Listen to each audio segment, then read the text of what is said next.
Regardez, on va prendre un texte de Masechet Kiddushin. On va prendre Masechet Kiddushin. Prenez un texte. La photocopieuse est en panne, c'est pour ça qu'on va prendre dans le texte. C'est Daphné Malef, Amud Aleph. Je vais chercher d'autres textes.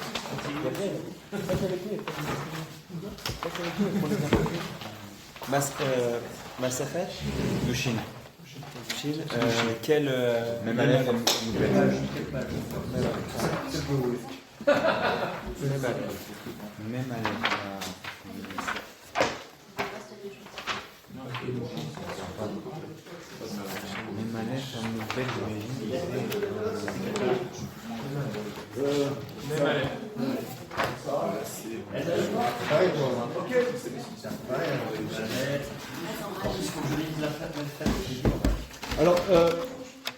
Alors, je vous explique pourquoi il n'y a pas de...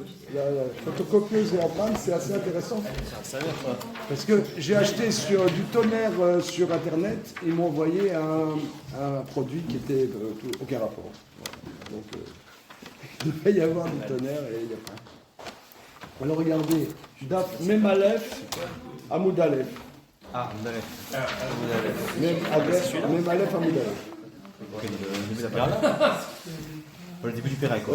Monsieur Joseph, tu as un texte Bon. Ok. C'est pareil, comme c'est le début du Pérec. Regardez, j'explique.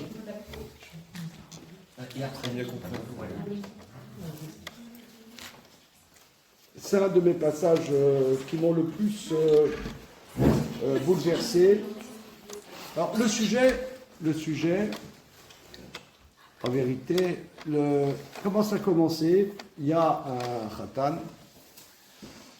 qui m'a dit oui, il est fiancé, il n'est pas marié. Il m'a dit oui, je pense qu'il faut faire des concessions, machin. Et je hais le concept de concession.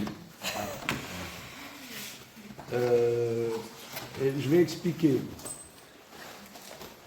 Donc là, si vous voulez, vous pouvez partir puisque l'essentiel est dit.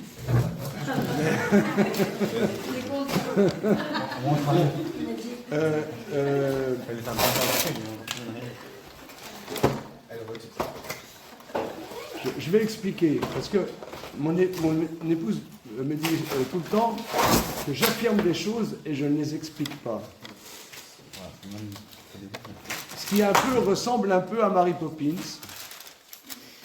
Mary Poppins, elle fait des choses incroyables. Tous les enfants dans le film, ils disent « Mais comment vous faites ?» Je n'explique jamais rien. Donc c'est mon côté Mary Poppins, mais je vais quand même essayer d'expliquer. Avant de voir la Gemara, il y a une vingtaine d'années, on était en Israël pour le 9 Av. C'est assez original, quelques jours de Purim, d'introduire par le 9 Av. Et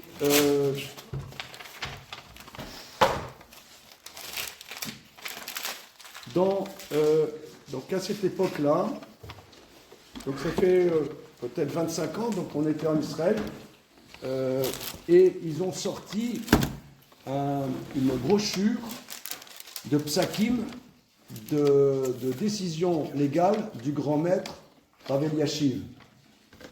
Donc Rav Yosef Shalom Eliashiv, qui était considéré, donc qui est décédé, disons, grosso modo il y a 14 ans. Donc il était centenaire. Et il était considéré, si vous, il y a, pour ceux qui veulent de la pizza, je vous suggère de faire Netzilat Yadayim. Donc, il était considéré comme un des grands décisionnaires de notre génération, sur plusieurs générations, puisqu'il est décédé centenaire. Et ils ont donc publié une brochure de décision légale. Et au début de cette brochure, il dit la chose suivante, je vais vous le dire oralement. Le jour du 9 Av, donc à la synagogue, on dit des keynotes. On dit des lamentations, donc ça dure plusieurs heures. Ça dure plusieurs heures. Et le 9 Av, donc, c'est un jour de jeûne. Un jour de jeûne.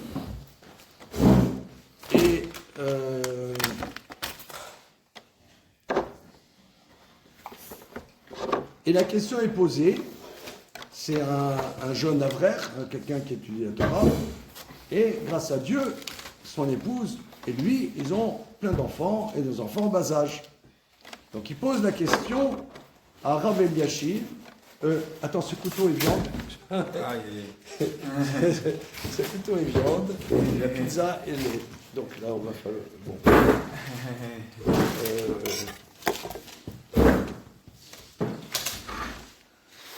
C'est pas grave, on va cacher les outils.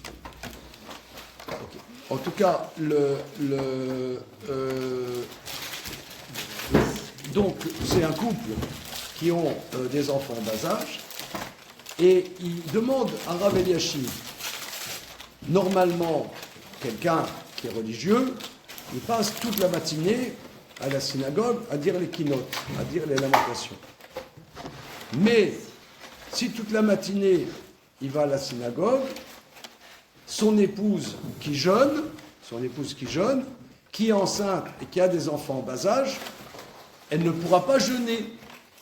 Elle ne pourra pas jeûner parce que c'est trop fatigant, elle est enceinte, elle a des enfants en bas âge. Donc qu'est-ce qu'il fait? Alors Rav Eliashiv, donc dans cette brochure, il commence la brochure comme ça, il dit que aller à la synagogue, c'est une bonne coutume. À dire les keynotes, il n'y a pas d'obligation juridique de dire les keynotes, c'est une coutume. Si lui, il va à la synagogue dire les keynotes, son épouse sera trop fatiguée, elle ne pourra pas jeûner. Donc, par contre, lui et elle ont l'obligation de jeûner. Donc, il doit rester à la maison et s'occuper des enfants, il ne va pas à la synagogue. Alors, regardez, ça c'est vraiment la science de la Torah. Parce que on est dans un dilemme. Tout le monde, le jour du 9 Av, les hommes, ils vont à la synagogue toute la matinée. De 8h du matin jusqu'à midi et demi, ils vont à la synagogue. Voilà. Maintenant, ça, comme s'il n'y va pas, il a l'impression d'être un païen. Ouais, c'est un païen. C'est pas un païen, c'est un goy. Ouais, disons le mot. Ouais. Maintenant, il y a son épouse comme lui a l'obligation de jeûner. Ben, s'il y va, son épouse ne pourra pas jeûner. Alors qu'est-ce qu'il fait? Alors le grand maître lui dit tu restes à la maison, tu ne vas pas à la synagogue. Donc ici, si vous voulez, c'est pas parce qu'il est gentil, c'est pas parce que c'est un gentil mari, c'est pas parce que la Torah te demande d'être gentil, d'être attentionné à l'égard de ton épouse. C'est une analyse halachique. C'est pas une concession. C'est pas on fait une concession. C'est ça qu'il doit faire. C'est de manière positive, il doit faire ça. Alors c'est un peu ce que nous on va voir. On va avoir plusieurs situations. Nous,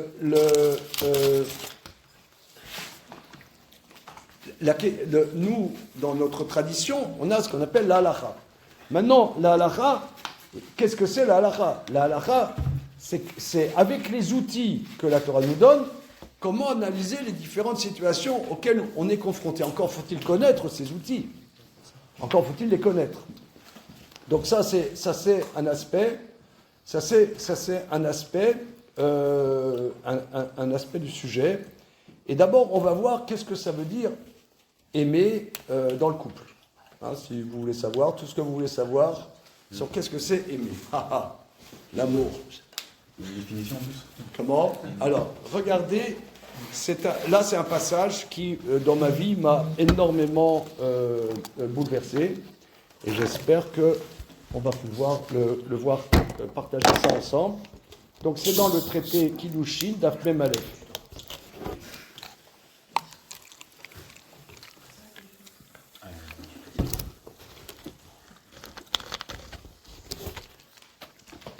Baruch atah Adonai Shakon Bidborei.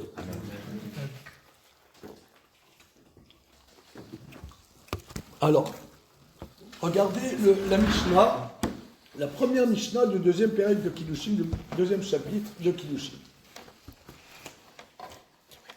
Aïch mekadesh bo ou beshlocho. Un homme peut faire Kiddushin. Monsieur Eliaou, tu as le texte Aïch mekadesh bo ou beshlocho. Maintenant, je vais l'écrire au tableau. Donc, pour épouser une femme,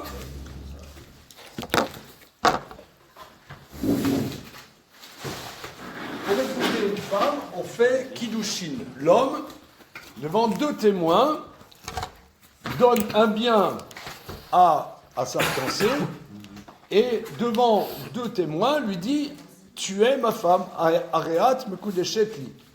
Donc le Mishnah nous dit « Aish mekadesh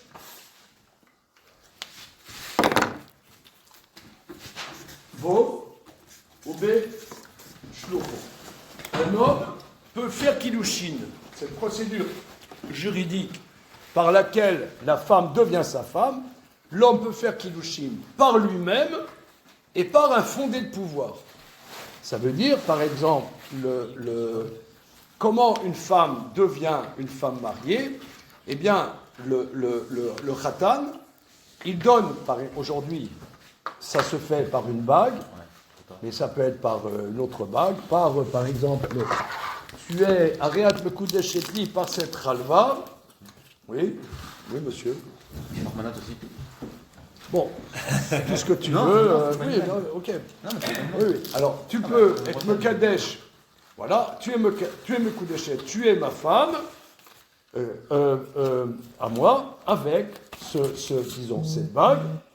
Voilà, devant deux témoins, maintenant elle devient sa femme. Maintenant, comme c'est une procédure juridique, on peut la faire par un fondé de pouvoir. Donc c'est ce que la Mishnah nous dit, il peut le faire par lui-même,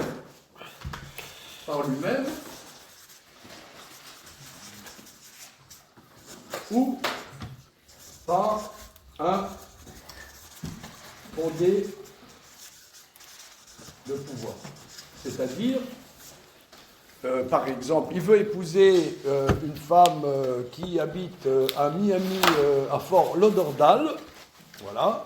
Donc il a son copain, je dis à Eliaou, toi qui vas à Fort Lauderdale, moi je ne peux pas y aller maintenant, je te passe la bague, devant deux témoins, tu diras à cette femme, oui, tu es le coup d'échec à la personne qui m'a mandaté, selon la loi de Moïse et d'Israël. Voilà. Donc c'est faisable, elle devient mariée à celui qui t'a mandaté pour le faire. Alors l'Agma va poser la question, si tu peux le faire par un fondé de pouvoir, comment? Il y a des questions sur le consentement. Quoi? C'est pour ça que je parle d'une format. Regardez-moi. Chava, moi je suis quelqu'un de simple, je suis du 20e arrondissement. Consentement, c'est un mot trop compliqué pour moi. Quel est le rapport? Si elle ne veut pas, elle n'accepte pas. Mais je n'ai même pas compris comment ça. C'est une question de procédure, c'est ça.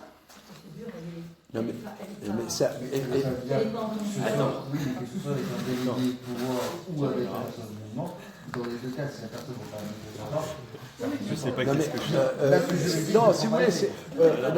Non, mais excusez-moi, j'ai même pas compris comment ça avait émergé dans votre tête, parce que. Non, mais je vois même pas comment. Je vois même pas comment ça commence, puisque c'est une. Si vous voulez, c'est un acte juridique. Il faut que cet acte juridique, il puisse sceller un accord préalable. S'il n'y a pas d'accord préalable, mais évidemment. Par exemple, Ah, mais ça montre bien, si je peux me permettre, pour être sérieux, ça montre bien que les femmes et les hommes, on pense pas pareil, honnêtement. Ils en ramènent ça au coup que parfois il faut faire des concessions parce qu'on n'arrive pas à faire. Voilà. Ça arrive trop vite. D'accord. Alors, Je pense qu'il faut aller. on continue. Ok. Alors maintenant, la Mishnah nous dit il peut le faire par lui-même ou par son fondé de pouvoir. Donc là-dessus, regardez la Gemara. La Gemara dit la chose suivante. On saute quelques lignes, on va à Gimel même, c'est la Gemara. Ashta beshlucho mekadesh bo mivaya. Si déjà il peut l'épouser par un fondé de pouvoir, raison de plus par lui-même. C'est évident. Il peut l'épouser par lui-même ou par son fondé de pouvoir. Dit qu'il peut le faire par son fondé de pouvoir et raison de plus par lui-même. C'est évident. Ok. Il va y avoir deux réponses. Amar Rav Yosef. Rav Yosef nous dit, on apprend d'ici, mitzvah bo yoter bebeshluchu. C'est une mitzvah. En l'occurrence, d'après cet avis, épouser une femme serait une mitzvah. La mitzvah, c'est mieux de la faire par soi-même ou que la faire par un fondé de pouvoir. C'est-à-dire qu'une mitzvah, si j'ai une mitzvah à faire, prenons un exemple. J'ai un appartement. J'habite dans cet appartement, j'ai l'obligation de faire des mezuzot. Voilà. Alors, je demande à mon serviteur, oui, le juif, mon serviteur juif, je dis, Chaim, regarde, j'ai pas le temps, mets les mezuzot aux portes de ma maison. C'est bon. Ça veut dire, c'est bon que tu as fait. Il faut qu'il y ait des mezuzot. Ton fondé de pouvoir, qui est juif, eh bien, il peut le faire pour toi. Il met les mezuzot pour toi. Si je demande à un goy de mettre les mezuzot, c'est pas bon. Parce que le goy, n'ayant pas la mitzvah, c'est de fixer les mezuzot. Bon, le goy n'a pas cette mitzvah. Donc cet acte n'est pas porteur de sens. C'est comme s'il fait un geste machinal. Alors là, c'est un acte de mitzvah. Donc, j'ai un serviteur juif, appelons-le Chaim. Je dis, Chaim, est-ce que tu peux mettre les mezuzot pour moi aux portes de ma maison? Ok, c'est bon, il le fait. Mais la Gemara nous dit, toi qui as la mitzvah, c'est mieux que tu le fasses toi-même. Pourquoi, entre parenthèses? Pourquoi? Si c'est bon par un fondé de pouvoir, pourquoi? On peut faire une mise à soi-même. Quoi? On peut faire une mise à soi-même. Regarde. Alors pourquoi Johan, juste là, j'étais calme. D'accord. Mais j'ai encore 10 secondes. Je te demande pourquoi il faut le faire plutôt par soi-même plutôt qu'un fondé de pouvoir, parce que tu me dis qu'il faut mieux le faire par soi-même que par un fondé de pouvoir. Tu ne m'as rien expliqué. Ok, parce qu'il va prendre le srout par exemple. Comment? Il va prendre le mérite. Non, mais dis des choses simples. Srout, c'est un mot compliqué. Moi, Mérite, comme j'ai dit à madame, moi, je suis quelqu'un de simple. Il faut me parler simplement. The Rout, à Sarcelles, on dit The Rout. Mérite, j'ai très bien en français, voilà.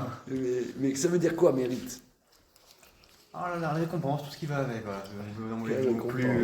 Mais non, terre à terre. Mais regarde, on est à Paris, la ville de René Descartes, on parle de choses. C'est pas juste une question de confiance. Non, pas rien. Moi, je préfère, ça veut dire sur la pose de la mezouza, je préfère la poser bien moi et être responsable de l'acte de A à Z. Non, mais c'est pas pas confiance, à la limite, tu t'en fous. Je peux pas avoir 100% confiance en mon carrière. Pareil pour le mariage. D'accord. Alors, monsieur, rappelez-moi votre nom. Regarde, il y a un art que je pense que tu vas comprendre qu'est-ce que je vais dire, qui s'appelle savoir déléguer dans la vie.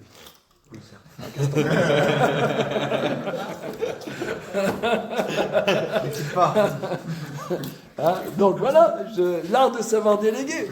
Si je fais tout seul, je vais crever. Donc il faut trouver, si tu veux faire quelque chose, tu dois participer, tu dois partager. Qu'est-ce que t'en penses, Jérémy? Il faut partager un peu. Non, mais est-ce que on soulignerait pas le mérite, entre guillemets, on soulignerait pas que c'est important de faire soi-même? Pourquoi? Dans le sens où, si on souligne que c'est possible de faire par un fondé de pouvoir, par les autres. Est-ce qu'il n'y aurait pas, je vais peut-être... On y va, on est là. Voilà, je grossis le trait. Mais dès le moment où on considère que ça a égalité l'un et l'autre, parce que c'est, par exemple, poser une mezouza, c'est du temps à investir quand même. Il faut prendre le temps de prendre la mezouza, du coup de l'acheter, la choisir, la poser sur son linteau et tout ça. Est-ce qu'on ne pourrait pas partir en principe où tout, si on met à égalité ces deux mérites, en fait, on n'aurait pas un moment juste on n'enverrait pas, la personne ne ferait plus rien par soi-même, et on verrait juste les autres faire par eux-mêmes. Est-ce que c'est pas dans cette idée-là que la Mishnah proscrit Oui, c'est-à-dire que si tu le fais par un fondé de pouvoir, tu vis pas la chose. Tu peux le faire. Prenons un exemple. On va préparer Shabbat. Il y a Shabbat arrive tout à l'heure. On va préparer Shabbat. Le juif français parisien, qu'est-ce qu'il fait? Ouais, il appelle un traiteur, pas des libéraux. Ouais, ils ont un Shabbat tout prêt. Voilà. Bon, ça coûte une blinde. C'est moyennement bon, mais ils ont leur Shabbat. Ouais, le Shabbat est fait. Le Shabbat est fait. Mais t'as pas le vécu. C'est ce que j'entends dans ce que tu dis, Jérémy. Le but de la mitzvah, c'est que tu vives la chose. Maintenant, c'est vrai, t'es coincé, tu peux le faire aussi. T'appelles Deliveroo, t'appelles Charles Traiteur, il t'envoie le truc avec la kémia, 15 salades. Maintenant, ok, mais ton Shabbat, il est prêt. Ton Shabbat, il est prêt. Mais si tu veux, il y a deux concepts. Il y a deux concepts. Il y a le juridique et le vécu du juridique. Le but de la Torah, c'est que tu vives la chose. Le but, c'est que tu vives la chose. Prenons un exemple. Nous, mon épouse et moi, on est des paysans d'un autre siècle, d'un autre millénaire, dirais-je. Ouais. Par exemple, nous, grâce à Dieu, on a eu plusieurs bar mitzvahs. Toutes les bar mitzvahs, c'était mon épouse qui a fait maison. Bon, alors, tu vas me dire pourquoi? Pourquoi se donner tellement de mal? Pourquoi se donner tellement de mal? C'est plus sympathique, tu le vis la chose. C'est vrai que c'est du boulot, mais tu vis, c'est quelque chose que tu vis, tu mets ta sensibilité dans ce que tu fais, tu réfléchis, tu vas faire les courses. Le goût, c'est comme tu le ressens. Alors c'est vrai que tu pourrais demander à un traiteur, mais bon, les traiteurs, c'est toujours la même chose. Il va te faire le paleron, le truc, le machin. Si tu l'as fait avec un traiteur, c'est fait aussi. Mais ici, à Paris, on n'a même pas l'idée que tu pourrais le faire par toi-même. Mais nous, on a vécu à Strasbourg. À Strasbourg, c'était toujours fait maison. Par exemple, il y a des Brit Mila d'un de nos fils qui était à Strasbourg. Il y avait toute la communauté avait mis la main à la pâte. Il n'y avait rien du tout qui était acheté. Tout était. C'est en yiddish. Vous parlez yiddish, n'est-ce pas? Ancien, bon séfarade. En yiddish, on dit c'est Amish.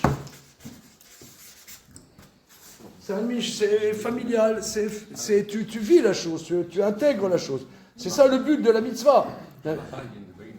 Comment? Ouais, voilà. Tu vis la chose.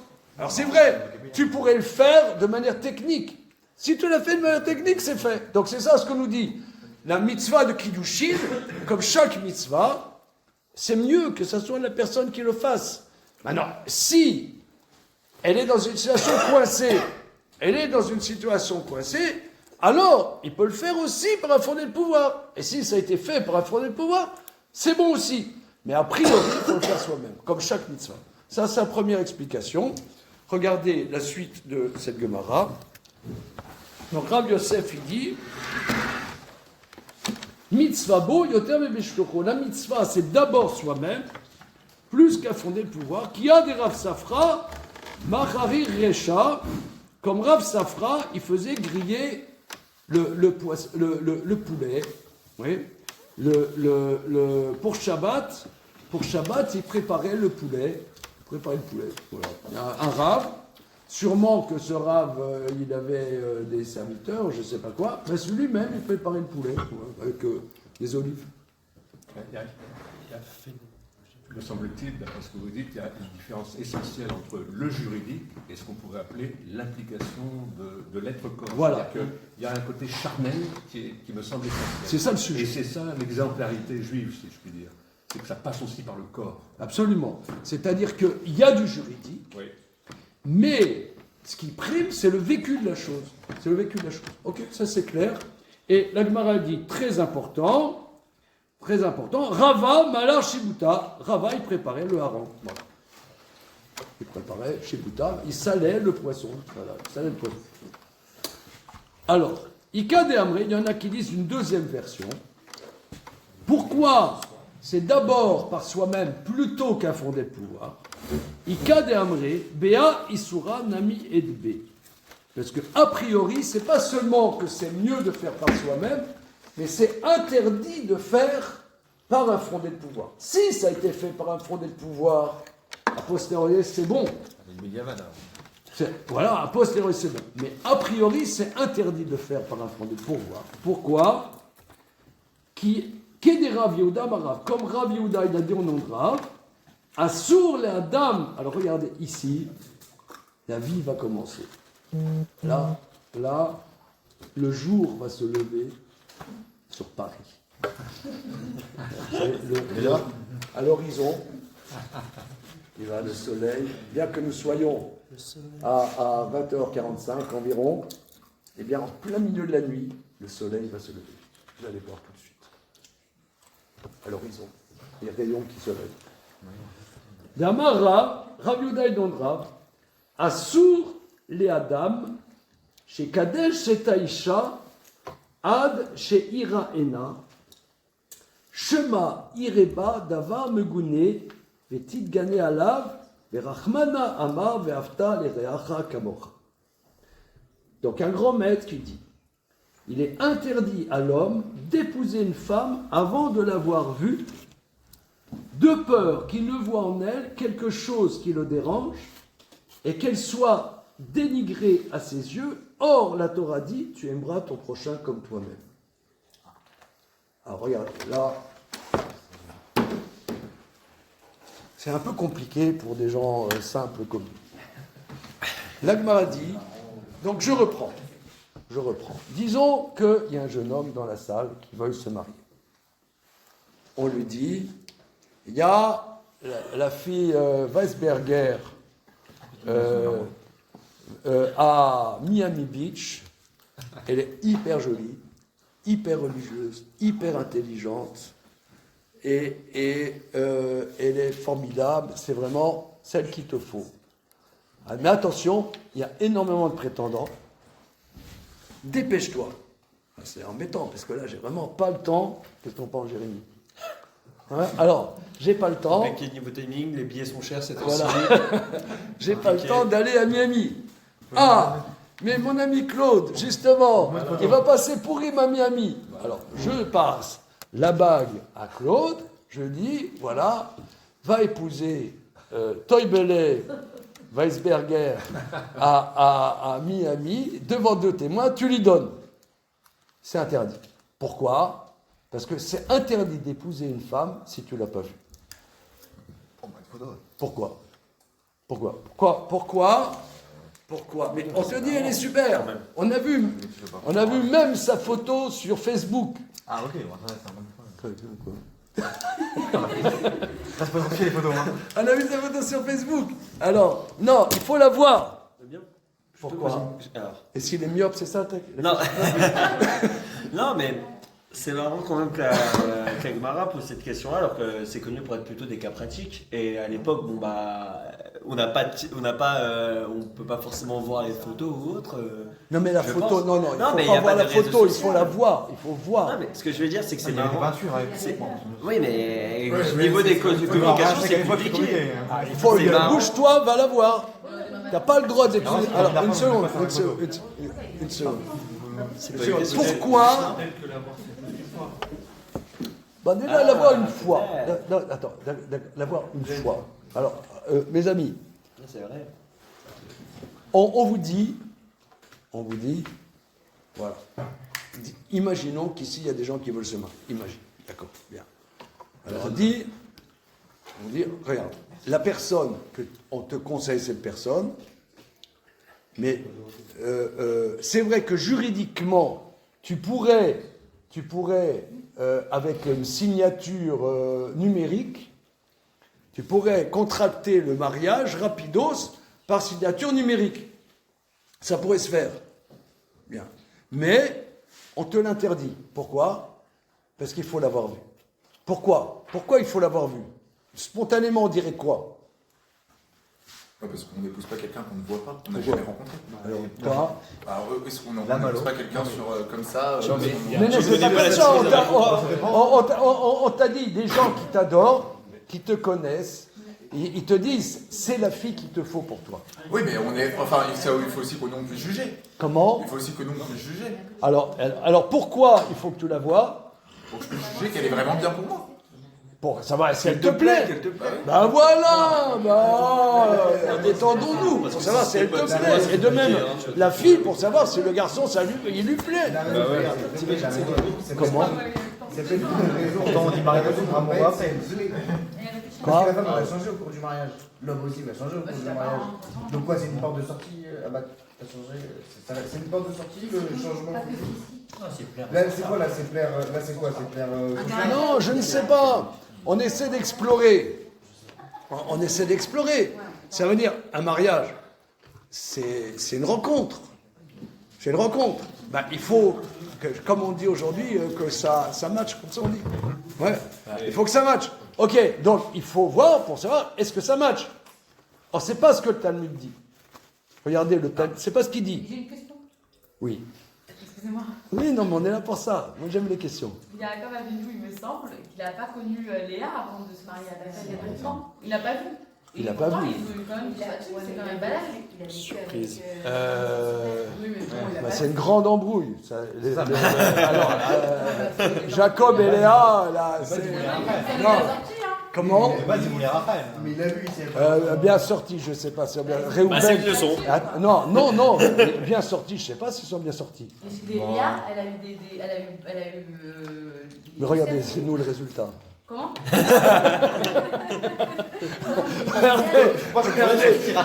Regardez, nous les feuilles, j'en ai un peu taré quand même. Je veux dire. Regarde.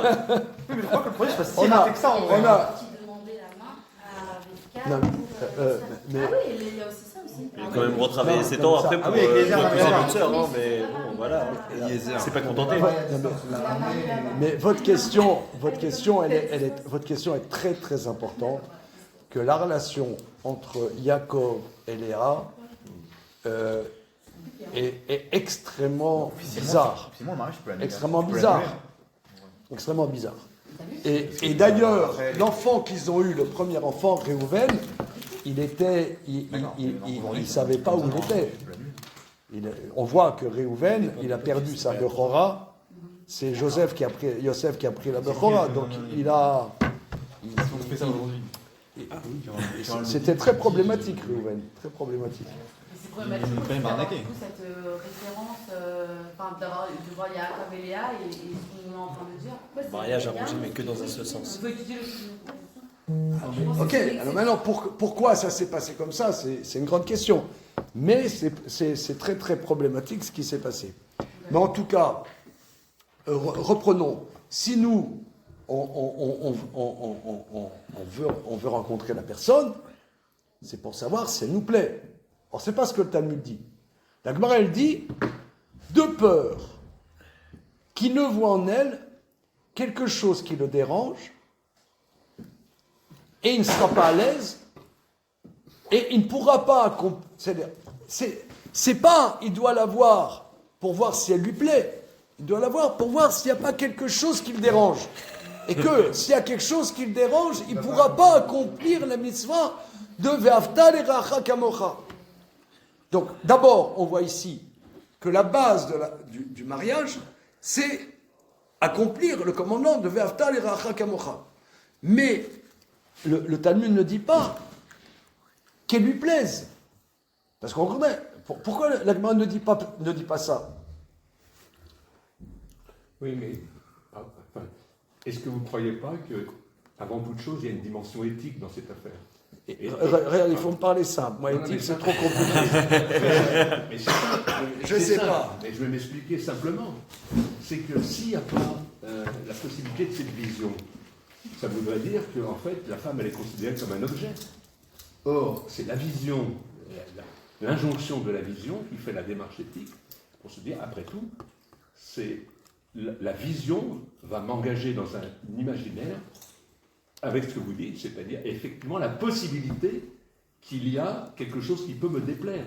Mais en réalité, oui, éventuellement. Oui, alors, oui, mais alors, Claude, mais la ce que j'aimerais, mais la dimension éthique, elle est importante. Youssef, aide-moi. Je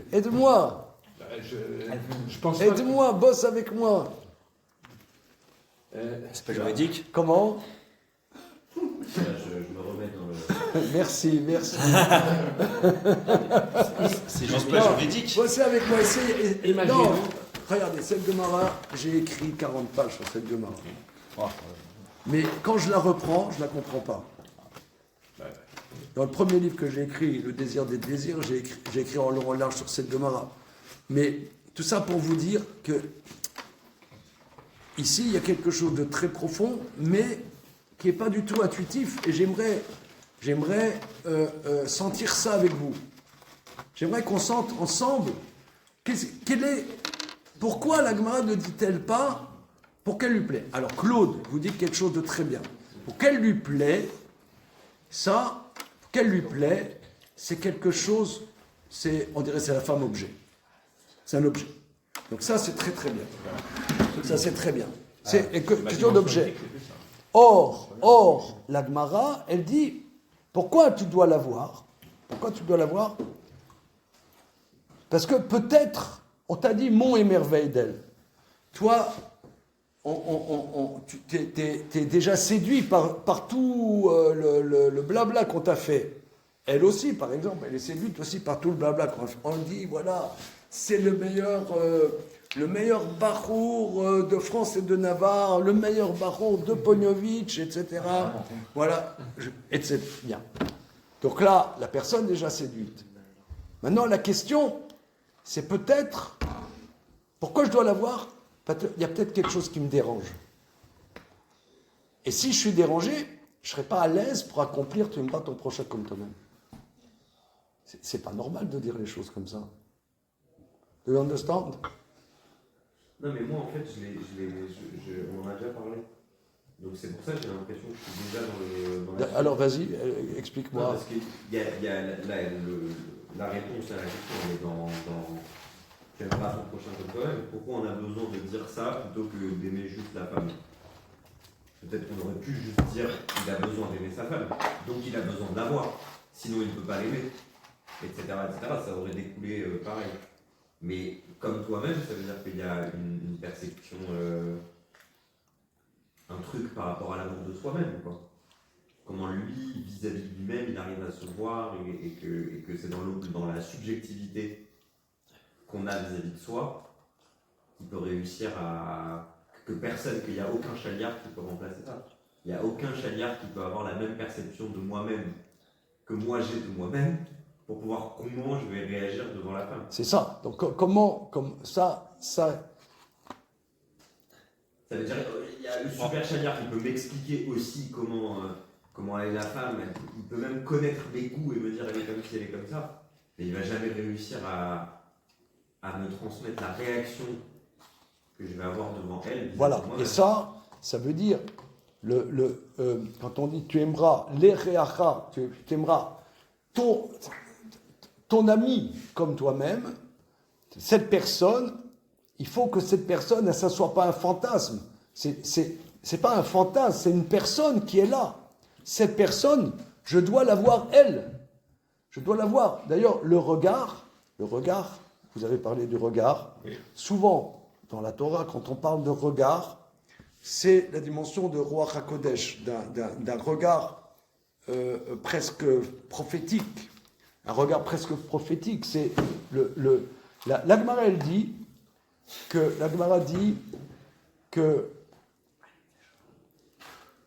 Rabbi Yochanan, Pourquoi il est devenu le plus grand maître de sa génération? Parce qu'une fois, il a vu son maître rabbi. Qu'est-ce que ça veut dire, il a vu son maître rabbi? Ah, il a vu sa Torah. Quoi? Il a vu sa Torah, je sais pas. Non, regardez. Nous, on est là. On est là. Mais en vérité, on est dans un rêve. On rêvasse. On est, je ne sais pas où est-ce qu'on est. C'est comme, on est presque comme une machine numérique. Est-ce que je réalise qu'en face de moi, il y a toi, Emmanuel, il y a toi, Eliaou. Réaliser que l'autre existe, ça, c'est... Quand je dis, est-ce que la personne me plaît? Moi, c'est que fermé sur moi-même. Quand on dit, est-ce que je dois faire attention que je ne suis pas mal à l'aise avec la personne, ça veut dire que je donne une possibilité à cette personne qui existe. Je suis avec cette personne, est-ce que je peux vivre avec cette personne? C'est ça. Est-ce que je peux vivre avec cette personne? Parce que cette personne, elle est là, elle existe. C'est ce regard-là, ce regard, c'est ça ce que la Torah impose, que je me rende compte que cette personne existe, qu'elle existe. Regardez, on va voir un autre passage, aussi un passage pour moi, très important, dans un sujet qui a à voir avec ça. Je vous passe, là, par contre, j'ai fait des photocopies, dans le traité Yevamot. J'avais une petite question. Oui. J'ai l'impression que ça a été répondu. Ça aurait dû être avec n'importe qui, pas seulement avec sa femme. Comme ça, on a l'habitude de dire que la première ça, c'est avec n'importe qui, pas seulement avec sa femme. Donc, autant on devait voir sa femme avant de se marier avec elle, autant n'importe qui, on devait le voir avant de le rencontrer. Parce que il y a le même problème qui peut se présenter. Oui, pareil, ce que tu dis, Hillel, par exemple, moi, vous voyez, bon, moi je suis un rabbin, je sais pas, je suis pas rabbin, mais les gens me prennent pour un rabbin. Ok, les gens me prennent pour un rabbin. Donc souvent, il y a des jeunes filles qui m'appellent, regardez, Rav Zizek, qu'est-ce que vous occupez de Shiluchim? Ok, bien. Alors, elle me dit, voilà, je fais telle chose, j'ai fait Rambouillet. Non, mais c'est une blague. pour les personnes qui comprennent. T'as compris? Ouais, d'accord. Je sais pas si t'as compris. Ok. Alors, en tout cas, alors, moi, je leur dis, regardez, mademoiselle, moi, je peux rien faire pour vous. Je peux rien faire si je vous vois pas. Je peux rien faire. Ou même les photos. Il y en a qui disent, voilà, on voit la photo. Mais la photo, c'est pas la personne. À part le fait que tu peux truquer la photo. Mais la photo, c'est pas la manière dont la personne elle est assise. La personne, elle se pose. Je propose quelqu'un. Ah, j'ai regardé sur Facebook, j'ai vu sa photo, ça me plaît pas. C'est nul. Non, qu'est-ce que vous en pensez? Oui. Moi, je pense que vous êtes sur ce point-là. Ça n'a rien à voir sur ce point.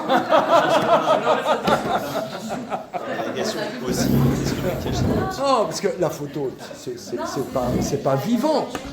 Alors, ceux qui se marient sur photo, c'est assaut ou... Comment? Ceux qui se marient sur photo... Mais c'est une catastrophe. Ah.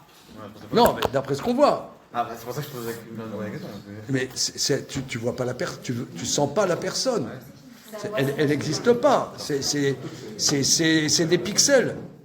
C'est des pixels, c'est pas. Une photo, c'est une image figée. C'est figé. C'est contraire à ce que tu dis. Alors regardez, on va voir une Gemara. Une Gemara dans le traité Yevamot. Tu veux donner toi. Il faut voir aussi dans la réflexion qu'est-ce qui est important. Qu'est-ce qui tient Youssef, tu es avec nous? Hein? On essaie? Okay. Alors regardez, dans Yevamot, Dav Samerbet Amoudbet. Alors là, pour bien pour bien rentrer dans cette Gemara, il faut quelques notions d'halakha. Donc, un élément dans le sujet, c'est concession. Hein. Est-ce qu'on fait des concessions? Ah, le moment.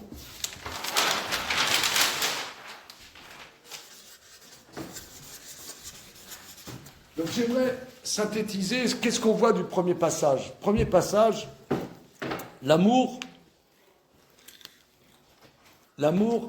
comme la Torah l'entend, c'est-à-dire la mitzvah de Ve'afta l'eracha kamocha, c'est réaliser que cette personne existe.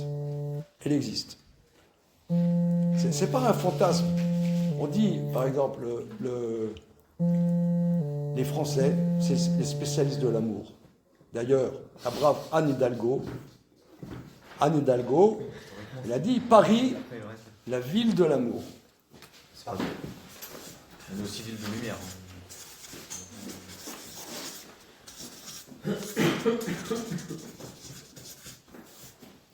La ville de l'amour, moi je dirais, c'est la ville du fantasme. C'est-à-dire, c'est quelqu'un, il rencontre quelqu'un d'autre, il tombe amoureux. Et ça, c'est comment dire, c'est un fantasme. C'est comme quelqu'un, il dit, il y a une blague qui dit, on dit, quelqu'un, il aime le poulet rôti. Alors, si tu aimes le poulet rôti, laisse-le vivre, le poulet. C'est comme ça. Argument Quelqu'un, il aime le poulet. Il aime le poisson. Il aime le poulet. Si tu aimes le poulet, laisse-le vivre. Tu lui coupes pas la tête et tu le mets à la broche. Donc ça veut dire, l'amour, c'est quelque chose, c'est complètement égocentrique. C'est complètement, l'amour, c'est complètement, en vérité, il y a un livre qui est sorti de Claire Géronimi. Vous avez entendu parler? T'as entendu parler? C'est un livre qui est sorti il y a 2 semaines, que j'ai acheté tout de suite. Je vais vous dire un peu de quoi ça parle. C'est une dame, une jeune femme. Ce livre, il s'appelle le hall d'entrée. C'est quoi l'histoire? C'est une femme qui, il y a 5 ans, un monsieur OQTF, comme on l'appelle, qui est sorti de prison, et 2 semaines après la sortie de prison, il a encore reviolé. Tu as entendu parler de ça? Comment? Ouais, elle est connue aussi. Ouais, après elle a beaucoup milité par rapport à ça, et bon, j'ai acheté le livre. Et c'est très intéressant parce que le monstre là, qui est multirécidiviste, et qui est multirécidiviste, et c'était prévisible en sortant de prison qu'il referait ces trucs, il a dit mais je l'aimais. Il a bousillé la vie de plusieurs femmes. Il a dit mais c'était une grande histoire d'amour. C'est de Stockholm. Non, Stockholm, c'est la victime.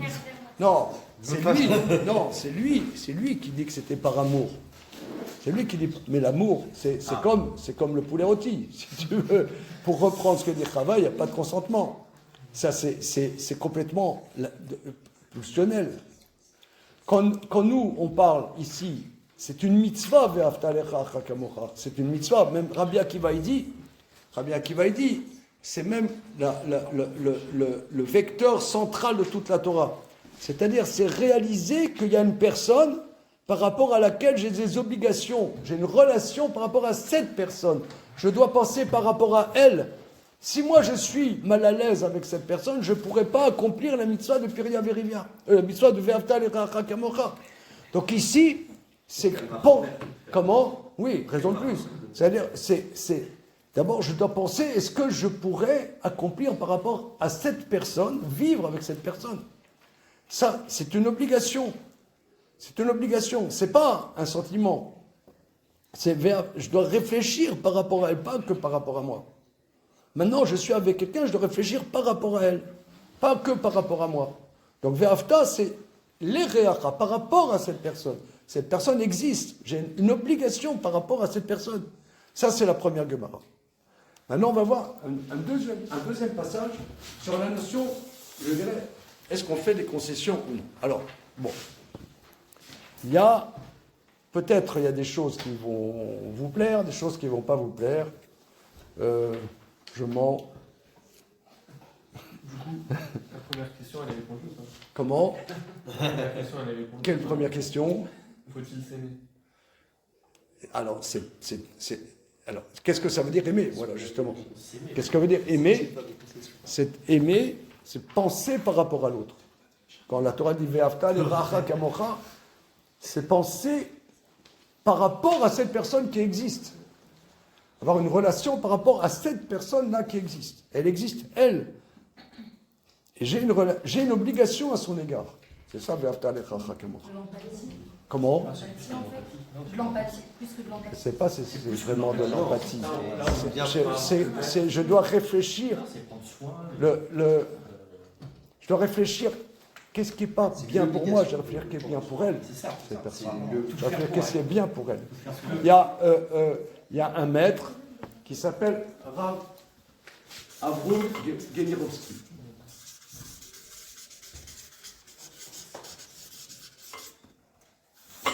Avrou Genirovski, il a beaucoup travaillé ces sujets. Et dans un livre, il explique qu'il y en a qui disent, je reprends ce que tu as dit un peu, Yosef, tout à l'heure. Tu aimeras ton prochain comme toi. Qu'est-ce que ça veut dire comme toi? C'est comme toi. Il y a quelqu'un qui dit, moi je ne m'aime pas. Je ne m'aime pas. Je suis nul. Je suis nul, je ne m'aime pas. Je suis moche et bête. Et je ne m'aime pas du tout. Comment tu veux que j'exprime de l'amour par rapport à l'autre? La Torah dit, tu aimeras ton prochain comme ça, mais je ne m'aime pas. Alors, il dit comme ça. Il y a quelqu'un, il dit, je ne m'aime pas. Maintenant, il tousse. Cette personne, elle tousse.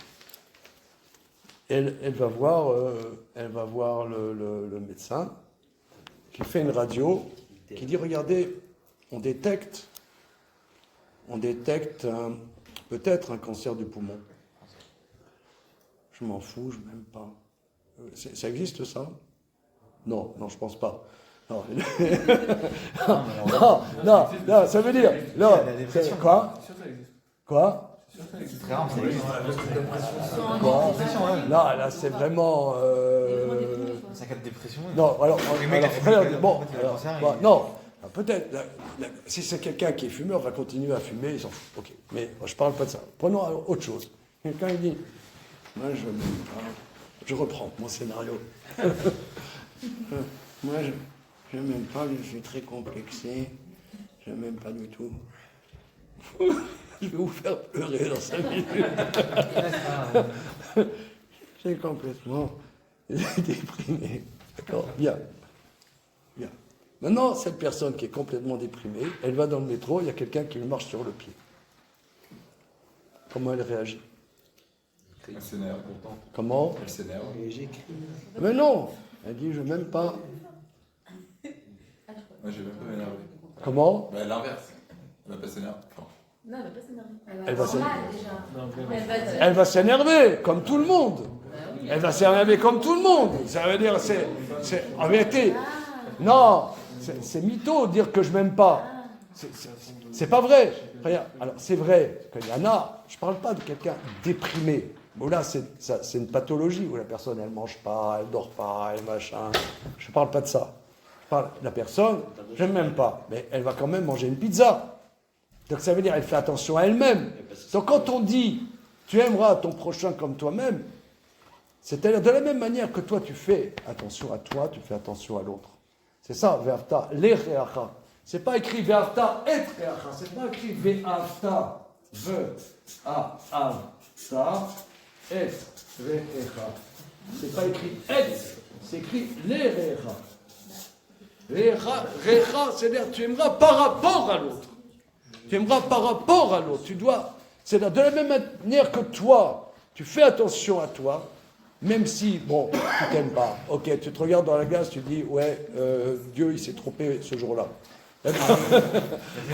Excellent, celle-là. Je vais ressentir. Il dit, Dieu, il s'est trompé aujourd'hui, ce jour-là. Ok, même si toi, tu le penses, mais quand même, tu fais attention à toi. Tu fais attention à toi. Donc, de la même manière que toi, tu te fais attention à toi, tu fais attention à l'autre. Voilà, c'est ça. Ve'avta le'reacha. Toi, tu t'aimes. C'est-à-dire, tu fais. C'est quoi aimer? Tu fais attention à toi. De la même manière, aimer, c'est pas l'amour, mais l'amour. Non, c'est faire attention à. Faire attention à. Tu fais attention à toi, tu fais attention à l'autre, comme de la même manière que tu fais attention à toi, tu fais aussi attention à l'autre. Donc c'est ça, c'est une obligation de porter ton attention à l'autre. C'est pas cette dimension, je dirais, prédatrice. C'est pas une dimension de prédateur. C'est plus clair, monsieur? Déjà, est-ce que il en revient même à l'homme et à la femme? Est-ce que c'est réciproque? Ouais.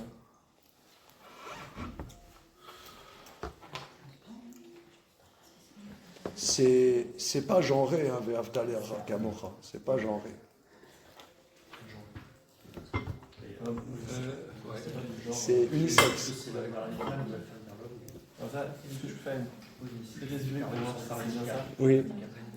Qu'en gros, si on dit un petit peu différemment, on doit voir l'autre pour peut-être même voir ses défauts, pour voir est-ce qu'on va les accepter et pour pouvoir accepter l'autre en fait. Pour ne pas qu'on voit quelque chose d'avoir mégoûté, quelque chose qui nous déplaît et qu'après on n'est pas prêt à assumer ça. C'est même peut-être pour voir ses défauts ou ses particularités, pour pouvoir encore mieux avoir une relation avec la personne. Réaliser que cette personne existe, qu'elle n'est pas un fantasme. C'est ça en fait, réaliser qu'elle existe, c'est en fait c'est accepter la personne comme elle est. C'est la réaliser comme elle est, la prendre comme cette personne est. Mais pardonnez-moi. On la découvre après le mariage. Comment? Non, simplement. Excuse-moi. Oui. Non, je vous ai coupé la voix. On la découvre après le mariage, donc en vrai, elle peut nous. Je sais pas. Je parle en général. Hein. Oui, oui. La personne, elle peut plaire avant le mariage, et c'est vrai qu'après le mariage, on découvre une autre personne. Évidemment. Avec, non, mais en français, on dit l'amour rend aveugle et le mariage rend la vue. Rend la vue. Mais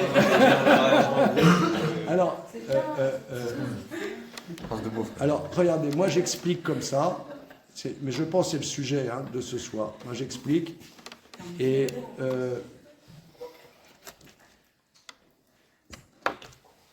qu'on ne peut aimer quelqu'un qu'à partir du moment où la hait.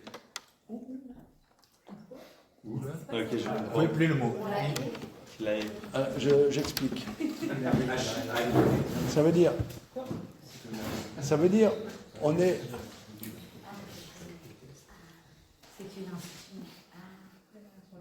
Ça veut dire que quand quelqu'un il est fiancé, en général, souvent, c'est pas tout le temps, quand on est fiancé, on est sur un petit nuage.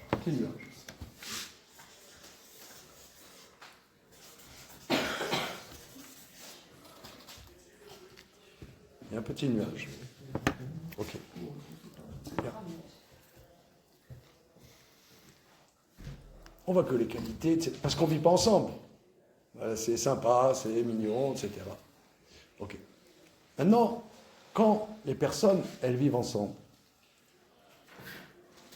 elles réalisent que cette personne existe, elle est là. Et cette personne, elle me casse les pieds. Cette personne, elle m'empêche de vivre. Elle me pend plaire. Mais c'est que à ce moment-là, pourquoi elle me pend plaire? Parce que je réalise que cette personne existe. D'ailleurs, c'est pas que dans le mariage. C'est pas que dans le mariage. Par exemple, vous avez des collaborateurs dans une boîte, vous travaillez avec des gens. Vous travaillez avec des gens. Moi, j'ai jamais pu avoir un patron. Je ne peux pas avoir un patron. Je peux pas. C'est comme ça. J'ai un problème. Il faut que je sois patron. C'est comme ça. Un patron me dit fais ça, je lui casse la figure. Pourquoi? On en parlera plus tard.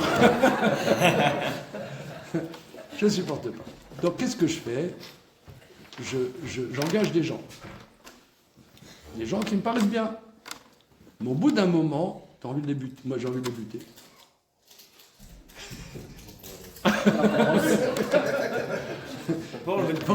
Comment? J'ai dit on peut enlever le couteau. Pourquoi? Parce que... Ils sont pas comme nous.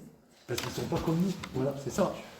Parce qu'ils sont pas comme nous. Parce que, disons, moi je suis quelqu'un de speed. Et par exemple, j'emploie quelqu'un qui est lent. Insupportable. Je ne supporte pas. Mais en vérité, ce moment où je ne le supporte pas, c'est parce qu'il est différent de moi, comme tu dis, Jérémie. Donc c'est là où je commence à avoir une relation réelle avec cette personne. C'est là, en vérité, je vais commencer à l'aimer.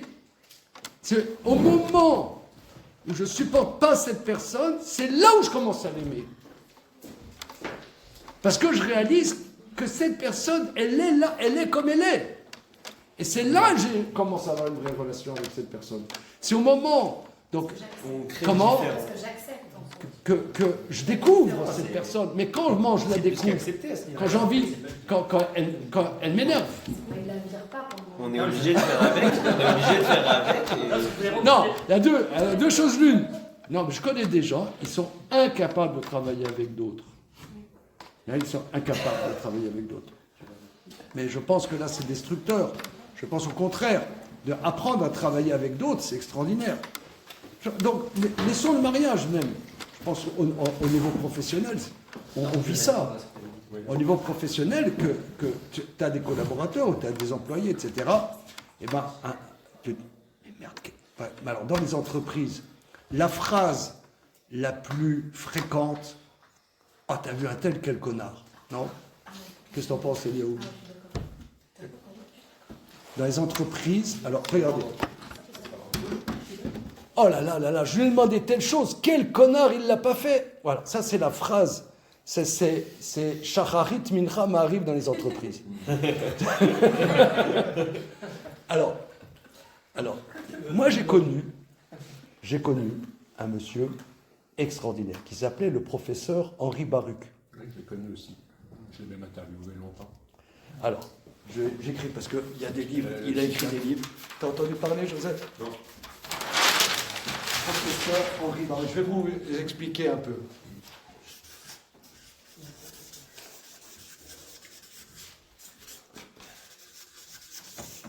Henri, parce qu'il y a Henri avec Y et Henri avec I, je sais pas. Hein.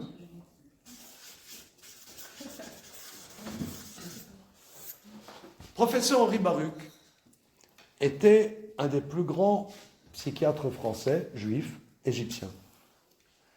Et il a été, toute sa vie professionnelle, directeur du grand hôpital psychiatrique de Charenton. Maintenant, je ne sais pas s'il y a encore à Charenton un hôpital psychiatrique. Oui. Mais en tout cas, quand moi j'étais gosse, quelqu'un qui tu disais, voilà, toi, tu finiras à Charenton. C'était, on disait comme ça, toi, t'es bon pour Charenton. Ouais, c'était. Alors, et le directeur de Charenton, c'était un juif pieux. C'était pas n'importe qui. Et c'était quelqu'un incroyable. Moi, je l'ai connu. Je l'ai bien connu. Comment je l'ai connu? Parce que, avec mon épouse, en 1986, je vous parle d'un temps assez vieux. En 86, on est venu de Strasbourg avec mon épouse. On avait 3 enfants à l'époque. Et on s'est installé à Créteil. Bon, j'ai enseigné comme je fais là maintenant. Et un de mes élèves de l'époque était un jeune psychiatre qui m'a dit que mais à côté de Créteil, à Saint-Maurice, il y a le plus grand psychiatre de France, le professeur Henri Baruch. J'ai pris contact avec lui et on va aller le voir régulièrement. On est allé le voir et moi je l'ai invité à Créteil, à la grande communauté. C'était extraordinaire. Il avait 100 ans. Il avait une pêche extraordinaire. Et lui, il a écrit dans des livres, et je l'ai entendu, il nous l'a dit, que quand il a pris la direction de l'hôpital psychiatrique de Charenton, il a dit, première règle, interdit dans mon service la médisance. Vous ne dites rien de négatif sur vos collaborateurs. Si vous n'êtes pas d'accord, vous ne bossez pas avec moi, vous dégagez. C'est la première règle. Et ça, c'est extraordinaire. Parce que nous, dans la Torah, il a dit ça au Goïm, hein. Il a dit ça au Goïm. Mais c'était un juif dingue. D'ailleurs, quand il nous a raconté, quand il a pris sa retraite, donc après 40 ans qu'il était directeur, il a pris sa retraite, c'était à l'époque de Gaulle. Et il y avait le ministre de la Santé, aujourd'hui les gens disent De Gaulle, c'était extraordinaire. C'était en vérité, c'était la France franchouillarde, antisémite, bien. De Gaulle, c'était la France.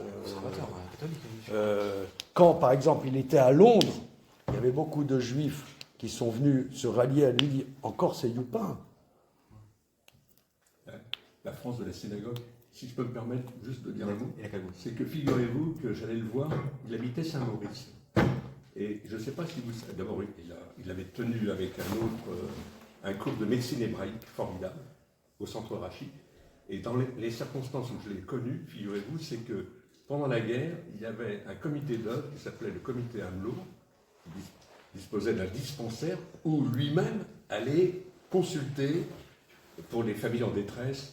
Et c'est comme ça, quand j'ai fait un ouvrage sur le comité Amelot, que je l'ai mieux connu à ce moment-là. Voilà. Mais c'était vraiment, vous avez raison, une grande dimension. Lui, il a dit, quand il a pris sa retraite, ils ont fait un pot d'adieu avec le ministre de la Santé. Le ministre du gouvernement de Gaulle, en 66-67, il a dit, monsieur le professeur Henri Baruch, quel est le secret de votre vitalité? Il a dit, mon secret, tous les matins, je lis en hébreu 2 chapitres des prophètes dans le texte en hébreu. Il a dit, le français franchouillard, il est devenu vert. Mon secret, c'est déclamer de l'hébreu. En tout cas, tout ça pour dire que nous, on a une notion fondamentale d'interdit de la shonara. C'est quoi la shonara? Qu'on voit toujours le côté négatif, qui nous embête chez les autres. Ça ne veut pas dire que c'est négatif. C'est simplement, ça nous embête. On va dire à quelqu'un, je vous prends un exemple. J'ai un collaborateur, il est lent. Moi, ça m'énerve.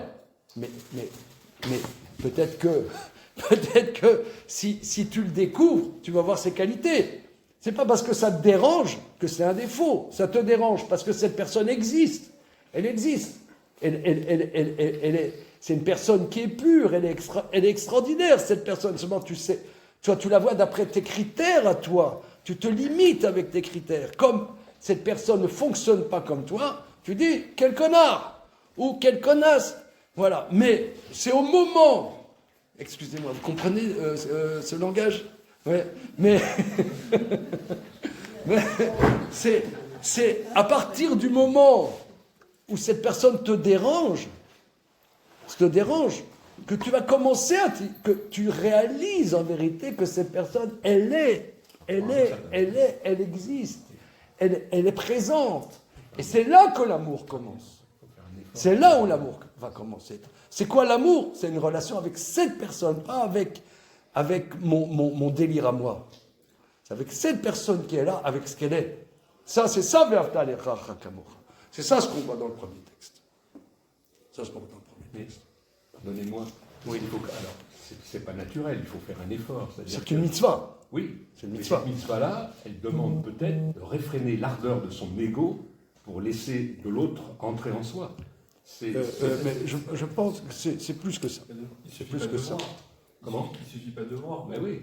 Oui. Il faut décider de s'engager, il faut se mettre à sa place. Pardonne-moi. Oui, mais si tu veux, mais si tu veux, Hillel, dans chaque sauce juridique, c'est le minimum. C'est le minimum. Quand on dit quelqu'un qui ne verrait pas la personne, elle est dans un fantasme total. C'est le minimum de réaliser que cette personne, elle est là. Elle existe. Maintenant, après, il y a plus. Et si on part de ce principe, alors on peut aimer tout le monde. Donc on peut très bien épouser quelqu'un sans le voir. Si on travaille sur notre personne, avec nos propres critères pour... Oui.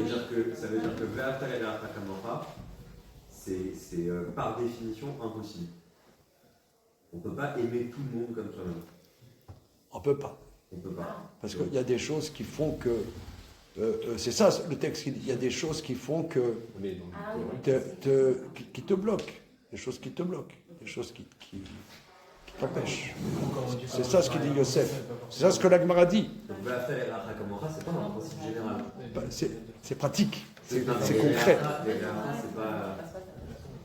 C'est pas n'importe qui. C'est la personne qui est là. C'est pas une abstraction. Oui, voilà, c'est pas les gens. C'est pas... Les gens. Ouais, c'est vrai. Voilà, parce que la lecture chrétienne va faire quelque chose, va en faire une glace à la pistache, avec de la chantilly un peu. C'est très concret. C'est très concret. Ok, on passe au deuxième texte. Are you ready? C'est bon? On y va. Cette phrase, elle vient de Rabbi Akiva. Comment? Non, ça Non, c'est dans la Torah. D'accord. Non, c'est-à-dire qu'est-ce qu'il a fait Rabbi Akiva? Il a dit que ce verset est une base de l'ensemble de la Torah. Mais c'est un verset de la Torah. Ce verset est central dans la Torah. C'est ce qu'il dit Rabbi Akiva. Ok, alors regardons maintenant. Est-ce que vous avez un peu... c'est bon? On peut y aller? Parce que c'est tout à fait un autre sujet. C'est un autre sujet et ça va demander un peu d'énergie.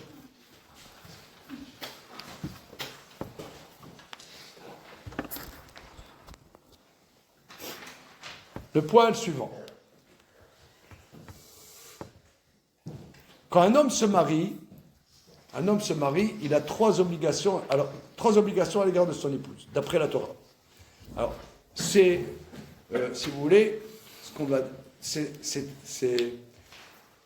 très, je dirais, froum, ce qu'on va voir. Vous comprenez ce que ça veut dire? Vous comprenez ce que ça veut dire, froum? Pas tellement. Non? C'est religieux. C'est religieux. Voilà. Pas tellement. C'est religieux. Ok? Bien. Alors, l'homme, quand il se marie, il a trois obligations. Une obligation... excusez-moi, vous êtes avec nous, là ou, Ouais.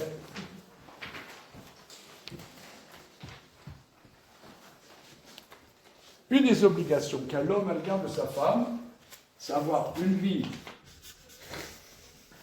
conjugale régulière.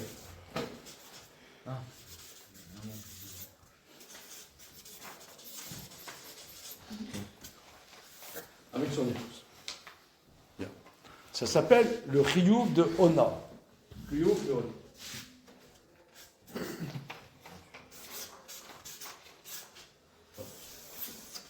C'est-à-dire, c'est une obligation d'avoir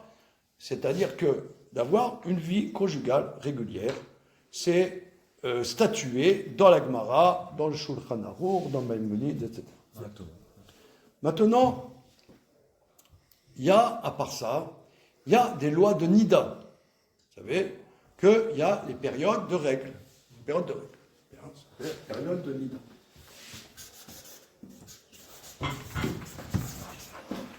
Alors, maintenant, les règles, je ne sais pas le mot règle en français, ça veut dire régulier. C'est régulier. Il y a des cycles. Vous voyez, les sages définissent que les femmes ont des cycles. Les cycles, c'est un peu lunaire. D'ailleurs, vous voyez que les océans sont, il y a les marées hautes, pas les marées hautes, c'est lié aussi avec la pleine lune, pas avec le moment où la lune disparaît. Ça fait des marées hautes, pas des marées hautes, etc. Les océans vivent aussi selon le cycle de la lune. Et d'ailleurs, les végétaux sont aussi d'après les cycles. Si vous êtes horticulteur, à vue de nez, Emmanuel, évidemment. Bien sûr. Évidemment. Un horticulteur, par exemple, quand il va tailler des haies, ou va tailler un arbre, il ne le taille pas à n'importe quel moment. Il le taille à un moment selon le cycle de la lune, qui va faire que ça va pousser dans un sens, ça ne va pas pousser dans un sens. Donc, il y a des cycles dans la vie, dans le vivant, il y a des cycles. De la même manière, les sages nous disent que les femmes ont des cycles. Alors, souvent, ils ont remarqué, alors aujourd'hui c'est un peu différent, que les cycles sont réguliers. Aujourd'hui, c'est moins régulier qu'autrefois. Je pense parce que c'est la vie moderne. La vie moderne, les personnes dont les femmes sont moins présentes dans leur corps. Une femme qui travaille dans une entreprise, elle doit travailler. Elle ne va pas dire à son employeur... je crois qu'il y a des féministes qui travaillent là-dessus. Des féministes qui travaillent là-dessus. Dire, regardez, maintenant, je ne vais pas au boulot parce que j'ai mes règles. Mais ça existe, je crois. En Espagne, en tout cas. Voilà. Donc, il y a quelque chose de cyclique. Il y a quelque chose de cyclique. Alors, les cycles sont, quand on étudie les lois de Nida, c'est un grand pan de savoir calculer les cycles. Disons, on va dire, pour faire simple, Madame Tartampion, elle a des cycles réguliers de 29 jours, on va dire. Tous les 29 jours, elle a ses règles. 29 jours. Bien. Alors, les Chachamim nous disent que cette femme, ça fait 3 cycles que c'est tous les 29 jours qu'elle a ses règles. Le jour à venir, le mois qui vient, le mois qui va venir, eh bien, les sages disent qu'un couple, dans le jour où normalement doit arriver le cycle, ils ne doivent pas avoir de rapport. Même si elle n'a encore pas ses règles. Mais prospectivement, on sait qu'elle doit avoir ses règles, eh bien, ce jour-là, même si elle n'a encore pas ses règles, ils ne doivent pas avoir de rapport. Parce qu'il est possible que pendant le rapport, elle ait ses règles. Donc les sages ont mis une barrière, ça s'appelle Prisha Samur Levesta. Prisha Samur Levesta.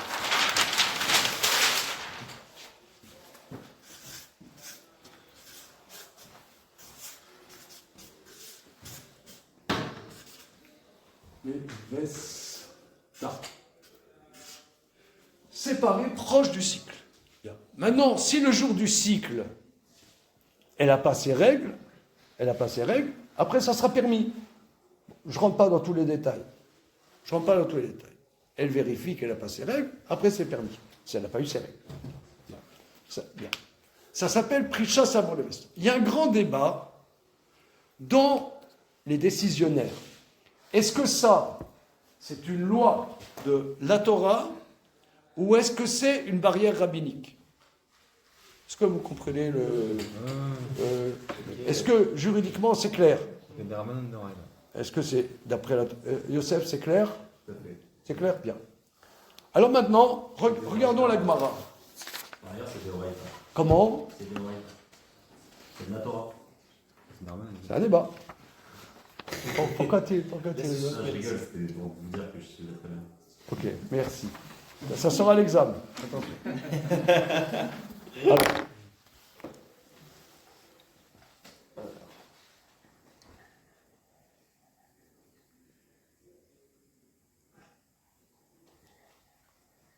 Alors, regardez, on est 1, 2, 3, 4, 5, 6e ligne avant la fin de la page.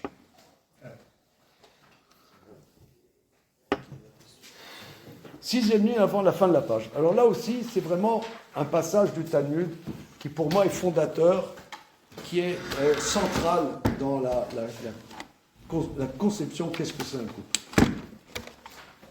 6e ligne. Rival, vous voyez, Resh Yud Bet Lamed. Resh Yud Bet Lamed, ça veut dire Rabbi Yoshua ben Levi. Amar Rabbi Yoshua ben Levi. Kol hayodea beishto sheirat shamayim veno pogda nikra chote. Toute personne qui sait que sa femme craint le ciel et il ne porte pas son attention à elle est appelé fauteur. C'est-à-dire, Rachid explique que quelqu'un qui sait que sa femme, c'est une femme bien, une femme qui a de qualité et qui ne fait pas attention à l'obligation d'avoir des relations régulières avec elle, selon ce que les sages définissent, c'est un fauteur. Donc ici, on voit que le besoin de vie intime dans un couple est une qualité. C'est quelque chose de supérieur. C'est pas seulement un besoin, c'est un besoin supérieur. Et que l'homme comprenne, parce que l'homme, il comprend ses besoins, et qu'il comprenne que c'est un besoin aussi, pas seulement de lui, mais de son épouse, et qu'il comprenne ça, et qu'il prenne ça en compte, c'est une grande qualité. Et si il ne comprend pas ça, c'est un fauteur. C'est pas seulement que c'est pas bien, c'est un fauteur. Okay. Ça, c'est la première proposition. Deuxième proposition. Rabbi Yoshua ben Levi, le même enseignant, il dit Vamar Rabbi Yoshua ben Levi, Chayav Adam ifkod et ishto besha sheyotze laderer. On apprend aussi que lorsque l'homme part en voyage, il a l'obligation, la veille qu'il part en voyage, d'avoir une relation avec son épouse. Pourquoi? Alors là, Gemara explique, parce que les sages apprennent des versets de la Torah, je passe un peu les détails techniques, les sages apprennent des versets de la Torah que une femme, comme Dieu conçoit les choses, hein, comme c'est, elle ne supporte pas quand son mari part. Je vous donne un exemple. Moi, quand j'étais jeune marié, j'étais Kollelman. J'étais à Strasbourg. J'étais Kollelman à l'Yeshiva de Ramat Bidbol. Donc j'étudiais la Torah à l'Yeshiva qui était à Strasbourg. Et bon, c'était dans ce contexte-là qu'on s'est mariés. Elle savait ça, mon épouse, que c'était ça mon activité. Bien. Elle était contente, elle était tout à fait contente que ce soit dans ce contexte-là qu'on se marie. Et quand je partais le matin pour aller étudier, je voyais elle pleurait. Mais qu'est-ce qu'il y a? Pourquoi tu pleures? Mais pourquoi elle pleure celle-là? Qu'est-ce qu'elle a? Je comprends, mais ça va, je vais au boulot. Bon, je ne vais pas dans une entreprise, je vais à l'Yeshiva. Mais pourquoi elle pleure? Mais franchement, je ne comprenais rien du tout. Mais les sages disent, je ne comprenais pas. Là, les sages, ils disent qu'une femme, c'est une femme, elle ne supporte pas que son mari soit pas là. Mais c'est comme ça. Alors, s'il part en voyage, là, c'est une déchirure. Alors, il faut que tu comprennes ça. Déchirure. Je pars 3 jours parce que j'ai du boulot. Je vais à un congrès rabbinique à Jérusalem en 3 jours. Je vais pas aux Jeux Olympiques de Milan. Je vais à un congrès rabbinique à... Voilà. Eh ben, d'accord. Eh ben, peu importe. Les sages nous disent, après des versets, je vous passe les détails de quel verset on apprend, qu'il faut que tu saches que c'est une souffrance pour ta femme. Alors un homme, il dit, excusez-moi l'expression, un homme mal dégrossi, il dit, qu'est-ce qu'il dit Emmanuel? Je peux faire pas le dire. Ouais, moi je le dis, il va dire, quel connasse. Voilà. Alors, les Chachamim nous disent, c'est toi le connard, tu comprends pas, il faut que tu comprennes que c'est une souffrance, donc la veille, tu dois prendre du temps pour être avec ton épouse. La veille du départ, tu dois prendre du temps. C'est une mitzvah la Torah. C'est une mitzvah la Torah. C'est-à-dire, de la même manière qu'il y a une mitzvah de mettre les mezuzot, une mitzvah de faire Birkat Amazon, une mitzvah de dire Shema Israël, c'est une mitzvah la Torah. De se rendre compte que c'est un besoin et de porter ton attention. Pogda, l'expression, c'est porter ton attention. Rashi explique, pas seulement porter l'attention, mais même avoir une vie intime avec son épouse avant de partir. C'est ce que dit Rabbi Yoshua ben Levi, Chayav Adam Livkod et Ishto Besha Sheotze Leder. L'homme, il a une obligation de porter son attention en épouse. Rashi explique, c'est-à-dire porter son attention, et plus si affinité.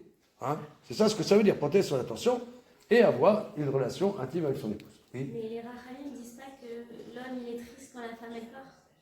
Non. Non. Non. C'est pas pourquoi. On devrait non, mais c'est très. Qui se marie bientôt. Normalement, l'homme, il est pas triste. Ah oui, c'est ça. C'est pas égal quoi. En théorie, t'as raison. C'est-à-dire, d'abord, il faut savoir que le Talmud, c'est genré. C'est hyper genré. Hein? C'est le Talmud, que les choses soient claires, c'est genré. C'est pas pareil. Moi, je pense, mon maître Ravelio Abitbol, qui est un géant dans ces sujets du couple, et Baruch Hashem, j'ai été beaucoup bouleversé par son enseignement. Lui, il a un mantra qui est le suivant. Les hommes, c'est une sale race. Les hommes, c'est quoi? Ça veut dire, évidemment, dans une courbe de Gauss, courbe de Gauss, ça c'est la sale race. Tu peux avoir 5% qui sont gentils. Tu vas 5% qui sont gentils. Mais dis donc, grosso modo. Nous raves, nous ordures. Grosso modo, c'est une sale race. Qu'est-ce que ça veut dire? Ça veut dire l'homme, fondamentalement, est irresponsable. Un homme, il est content d'être marié, mais sans plus, quoi. Non, ça veut dire. Non, ça veut dire avant de réaliser. Pour moi, il partage sa vie. Comment? Avant de réaliser la chance qu'il a. Alors, voilà, avant de réaliser la chance qu'il a. Comment? Avant de réaliser la chance qu'il a, ça prend du temps. Ça prend du temps. Alors, comme la Torah le considère, pour une femme, c'est immédiat. Voilà. Et un homme, ok, il part. Non, un homme, il a toujours des choses à faire. Et bon, elle part, ok, c'est bon. Salut. Salut.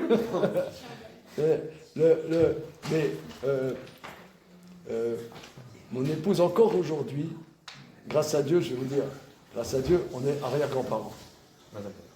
Mais encore aujourd'hui, ça lui fait mal. Quand on était fiancés, on habitait Strasbourg et on est allé voir le Rav de Strasbourg. À l'époque, c'était Rav Mordechai Zegbar, pour que c'est lui qui nous fasse le mariage. Donc on est allé le voir, il habitait avenue des Vosges, à Strasbourg, pour ceux qui connaissent, qui est avenue des Vosges. Et on va voir Rav Mordechai Zegbar. Donc on a mis la Ktouba, machin, quel jour ça sera, le nom de vos parents, ok, c'est bon. Bien.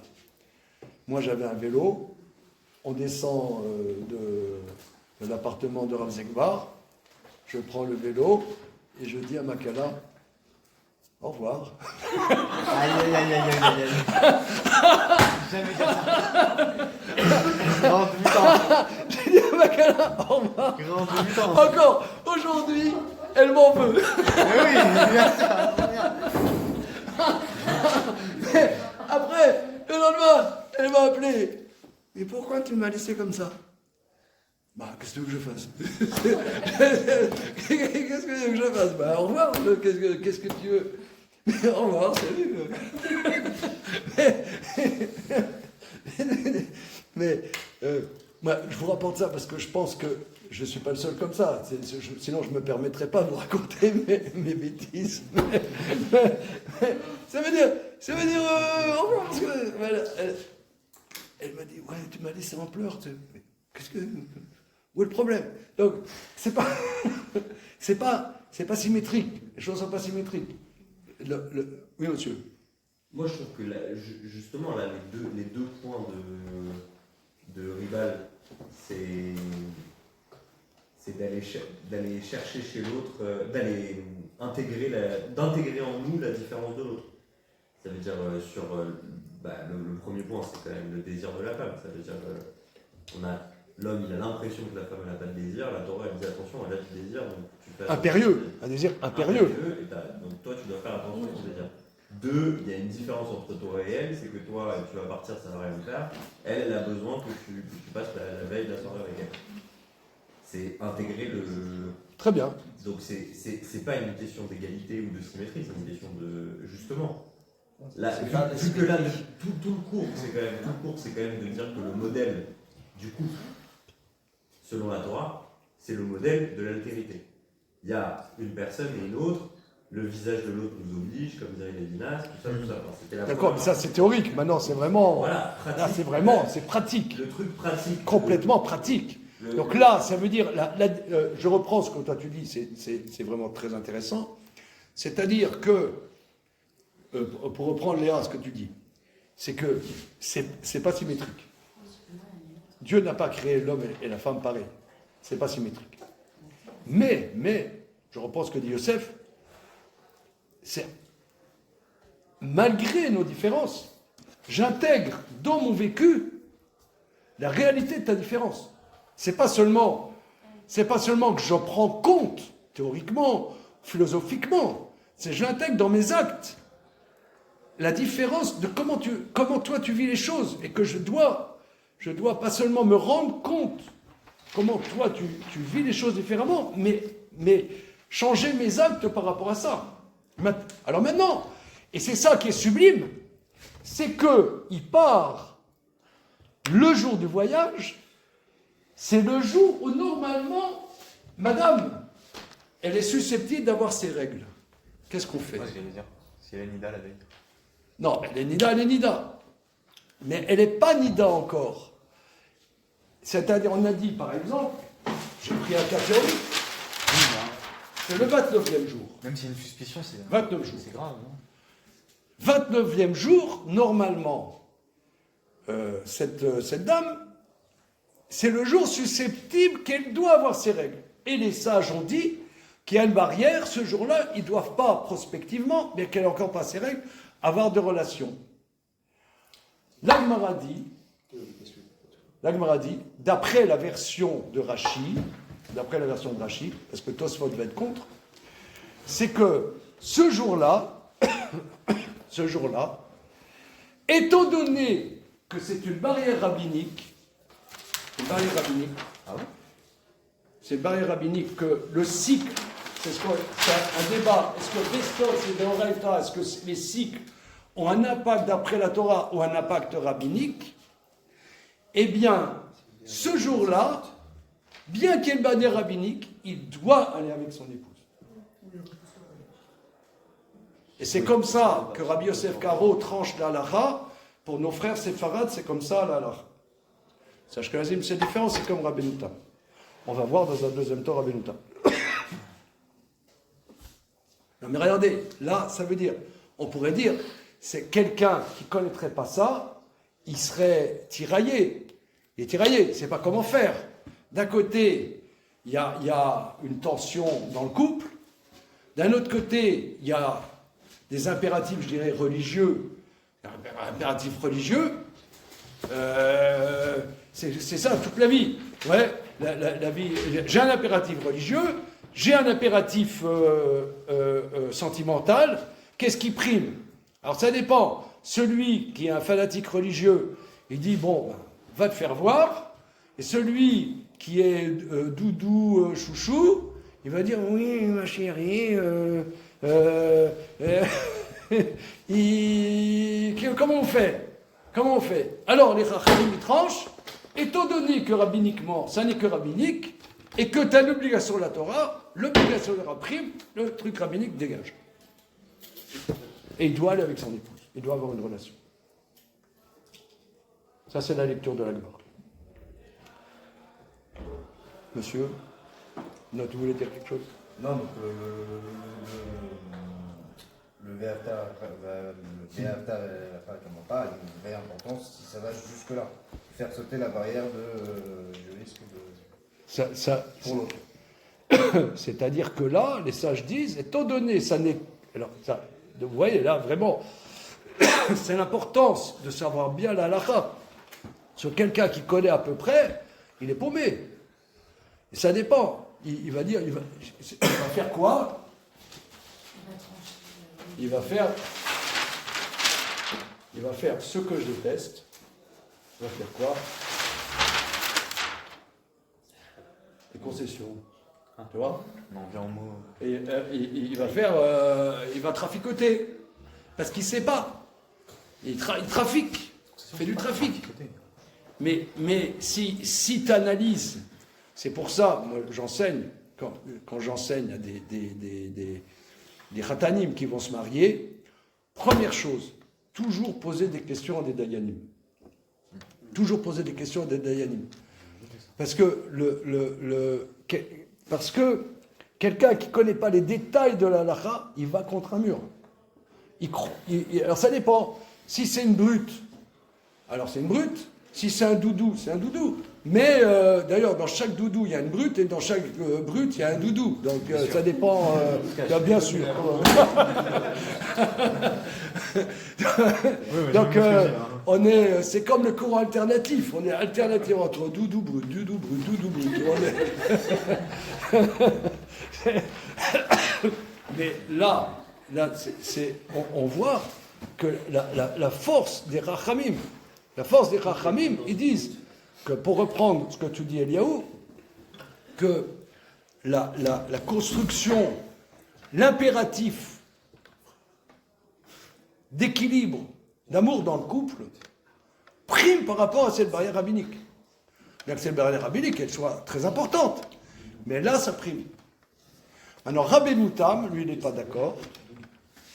Alors, regardez, Rabbeinu Tam, pour moi, il va encore plus fort. Je vais vous dire. Parce que pour les Ashkenazim,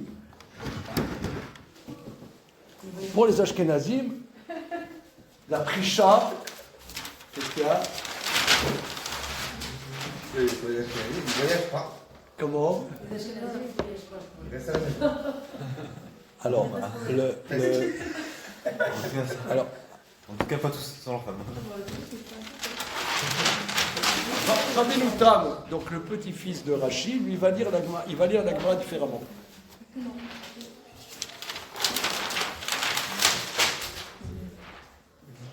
Il va lire différemment, lui il pense, c'est comme d'autres décisionnaires, que la séparation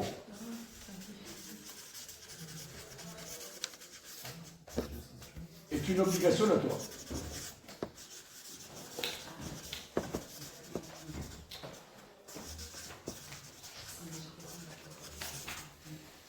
C'est une obligation de la Torah. Donc pour lui, c'est clair que si ce jour-là, où il doit partir, c'est un jour où prospectivement il doit avoir ses règles, donc il n'y a pas le droit d'avoir une relation. Mais il va lire la Gemara, c'est différent. Il va dire qu'il doit, Pogda, c'est pas avoir qu'une relation, mais prendre du temps avec elle. Donc ça veut dire, même si elle est nida, eh bien, il doit se prendre du temps avec elle pour avoir du plaisir d'être avec elle. C'est vrai, elle est nida, ils n'ont pas le droit d'avoir de relations, mais il doit prendre du temps, il part en voyage, c'est pas parce qu'elle est nida qu'il ne doit pas prendre du temps avec elle. Et il rapporte un midrash que même lorsqu'une femme a ses règles, le couple doit avoir une proximité, pas physique, mais une proximité de parole, de prendre du temps ensemble, même si elle est nida. Donc ça, c'est un truc incroyable, parce que Rabbeinu Tam, ça fait 900 ans. Ça fait 900 ans. Et il rapporte de passages de Talmud, il parle de passages de Talmud, que ça veut dire, on sait que dans nos traditions, il y a des périodes, lorsque la personne a ses règles, jusqu'au mikvé, le couple n'a pas le droit de se coucher. Ok, bon, tu pourrais dire, parler de se coucher, bon, ben, on s'envoie des SMS. Hein. Alors Rabbeinu Tam éprouve, pas du tout. C'est vrai qu'ils n'ont pas le droit de se toucher, mais il faut prendre du temps avec. Donc c'est ça, qu'est-ce qu'il dit ? Il part en voyage, il doit, donc Pogda, c'est pas avoir une relation, mais prendre du temps avec elle pour, je ne sais pas, aller au resto, je ne sais pas quoi, mais même, donc c'est ça l'obligation, ce dont la Gemara, elle parle. Donc c'est, comment ? C'est pas là, roule. Ça c'est assourd. C'est la sourde à Torah. Non, ça c'est assourd. Même le 29 du jour. C'est assourd d'oreille. Assourd d'oreille. Quoi Ah, dans Prisha. Oui. Prisha, c'est une marloquette. Disons, c'est moutard. Non, c'est moutard. C'est moutard. Parce qu'on ne comprend pas ses règles. Mais la Prisha elle-même, la Bia elle-même, ça c'est assourd. Mais Ribouk Benichouk, c'est moutard. Parce que là, tu as dit que Pogda, c'est passer du temps avec. Oui, mais alors lui, il dit que Pogda, c'est même quand elle est nida, pas qu'elle est prisha, pas du jour de prisha, mais quand elle est nida elle-même, et lui il dit qu'est-ce que ça veut dire ? Il doit prendre du temps avec elle, parce que même si elle est nida, prendre du temps, ça s'appelle une simcha. Ça c'est Rashi, ça ? Ça c'est Rabbeinu Tam. Non mais Rashi, il dit quoi par rapport à... Rashi, c'est la première explication. Non mais Pogda, Pogda Bibia. Si elle a vraiment ses règles. Si elle a ses règles, il ne parle pas de ça, Rashi. Bah, c'est vite, ça... Non, Pogdal, non, Rashi parle, c'est le jour où elle est susceptible d'avoir ses règles et qu'elle n'a encore pas eu ses règles. Mais en même temps... Non, mais ce que je veux dire, c'est que Rabbeinu Tam, en donnant cet avis sur Prisha, Rabbeinu Tam, il nous explique que même s'il parle la veille, elle a déjà ses règles, Pogda, ça veut dire passer du temps qualitatif avec elle. Sauf que Rashi, dans la vie de Rashi, il n'y a pas ça. Donc ça veut dire que ce serait une... Ils ont deux, le texte n'est pas le même. Il y a ce qu'on appelle, la Girsa n'est pas la même d'après Rabbeinu Tam et d'après Rashi. La version du texte n'est pas le même. La version du texte n'est pas le même. La différence, elle ne se base pas sur est-ce que c'est des Horaïda ou si c'est des Rabbins ? Si, étant donné que pour Rabbeinu Tam, la Prisha est d'après la Torah, ouais. Donc c'est sûr que Pogda n'est pas au moment du jour de la Prisha. Donc on parle que qu'est-ce que c'est dire Pogda ? C'est pas le jour de, il enlève. Prisha, c'est plus du tout de la d'après Rabbeinu Tam, on parle de Prisha. On parle de la Salek. On parle qu'elle est nida. Et qu'il doit passer du temps avec elle. Donc à partir de si... Donc raison de plus. Ouais, mais du coup, Rachid ne nous explique pas il parle d'autre chose. De... Voilà. Mais l'innovation très forte, l'innovation, moi je trouve extrêmement forte, de la Chita, de la dimension de Rabbeinu Tam, c'est que quand elle est nida, il y a une notion de prendre du temps pour avoir une vie de couple. Pas qui n'est pas au niveau physique, mais au niveau je sais pas quoi, de discuter, d'être ensemble, voilà. C'est ce que je veux dire, c'est conséquemment à ça, Rabbeinu Tam, il développe une sorte de notion de vie de couple qui serait au-delà de la Bia. Voilà. Et Rachid non, en fait. Rachid non. Rachid est dans un truc où, quand c'est Prisha, et ben tu dois faire la bia quand même. Enfin, tu peux faire la bia quand même, ou tu dois faire la bia. Tu dois le quand même. faire. Donc en fait, la vie de couple, elle se résume finalement à la bia. Non, C'est ça. non, tu ne peux pas en tirer de... Non, c'est que l'Agmara parle d'autre chose, et d'après Rashi, Rabbeinu Tam. Maintenant, parce que l'Agmara que rapporte, si vous voulez, je synthétise là-dessus, et je vais terminer là-dessus, que Rabbeinu Tam rapporte que y a une Gemara qui dit que lorsque le couple est nida, c'est interdit qu'il y ait une tierce personne dans leur chambre. Mais tu pourrais dire, je prends un exemple. Regardez, je vous donne un exemple. Est-ce que les peines alors Disons qu'il y a une bar mitzvah. Il y a une bar mitzvah, il y a plein de monde, il y a la famille qui vient d'Israël, la famille qui vient des États-Unis, il y a plein de monde. Alors, le mari dit à sa femme, regarde, moi, je vais avec les hommes, ta maman et ta sœur vont aller dans notre chambre, et moi, je vais aller avec les hommes. Rabbeinu Tam, il dit, de quoi on parle? Ça ne va pas. C'est vrai, vous êtes, elle est nida, mais vous êtes un couple quand même. Ça, c'est pas parce que, en fait. Tu understand? Pas totalement. Non. Bon, vous réglerez vos problèmes, allez. Si quelqu'un veut dormir pour mieux dormir, par exemple. Comment? Et il y a un enfant dans la chambre qui peut se réveiller dans la nuit. L'homme va dormir dans une autre chambre. S'il n'y a pas de... Oui, mais d'accord. Quoi? Il n'y a pas de problématique. Répète. Quelqu'un il dormir dans une autre chambre.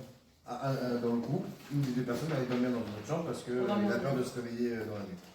Ah bon, mais ça, il gère. Ouais. Bon, je sais pas, le mec, il a son mémoire de maîtrise à terminer jusqu'à 4h du matin. Ok, bon, ça c'est pourquoi pas. Il ne va pas la déranger, arriver à 4h du matin, il va la réveiller, il dit, regarde, moi je vais dans mon bureau, je dors dans mon bureau. Là, c'est pour arranger la gestion des chambres, donc le mari va dormir avec les hommes, et la femme... Quand elle est nida, mais il ne ferait pas ça si elle n'est pas nida. C'est une gestion d'organisation de chambre, donc si, il le ferait aussi. C'est... Non, ben, un couple, c'est un couple. Juste une organisation. Rabbeinu Tam, il dit non. Non, Rabbeinu Tam, il dit un couple, c'est un couple. Pardon? Rabbeinu Tam, il dit un couple, c'est un couple. Ils dorment dans la même chambre. Indissociable. Ils dorment dans la même chambre.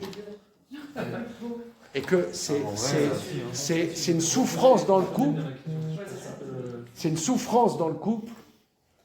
C'est une souffrance dans le couple de ne pas être dans la même chambre, même si c'est le nida. Il rapporte une Gemara qui dit ça.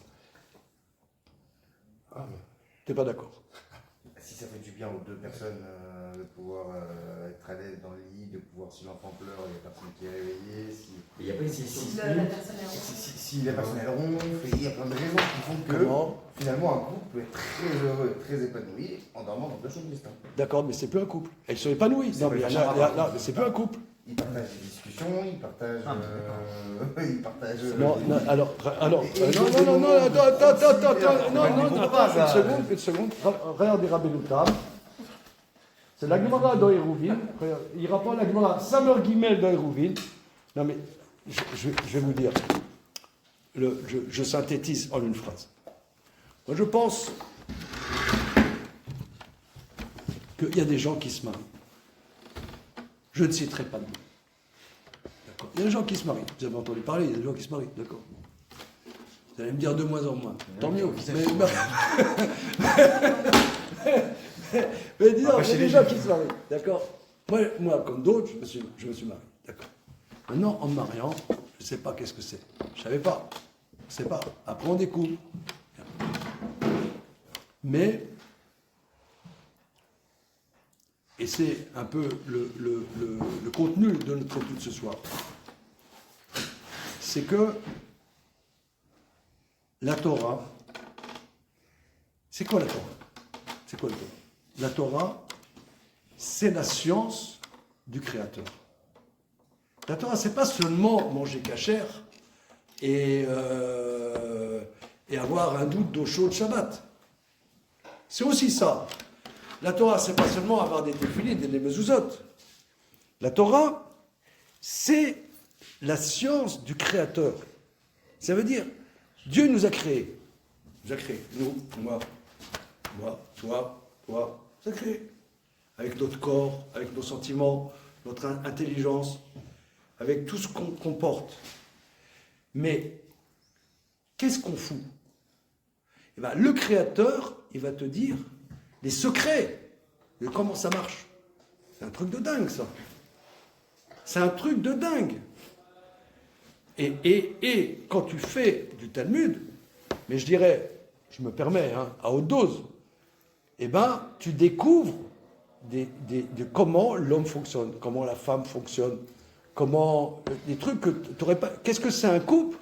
Moi, je dis quelqu'un qui étudie pas à fond, il faut petit bonheur.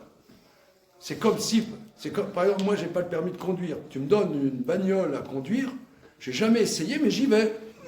Je prends une bagnole, la bagnole, on y va. Vous venez avec moi, les copains? On y va dans la bagnole. Ben, tu vas faire des accidents, évidemment. Tu sais pas conduire. Tu sais pas conduire. Celui qui a fait il a fait la machine, ouais, notre ami Elon Musk, il a fait la Telsa.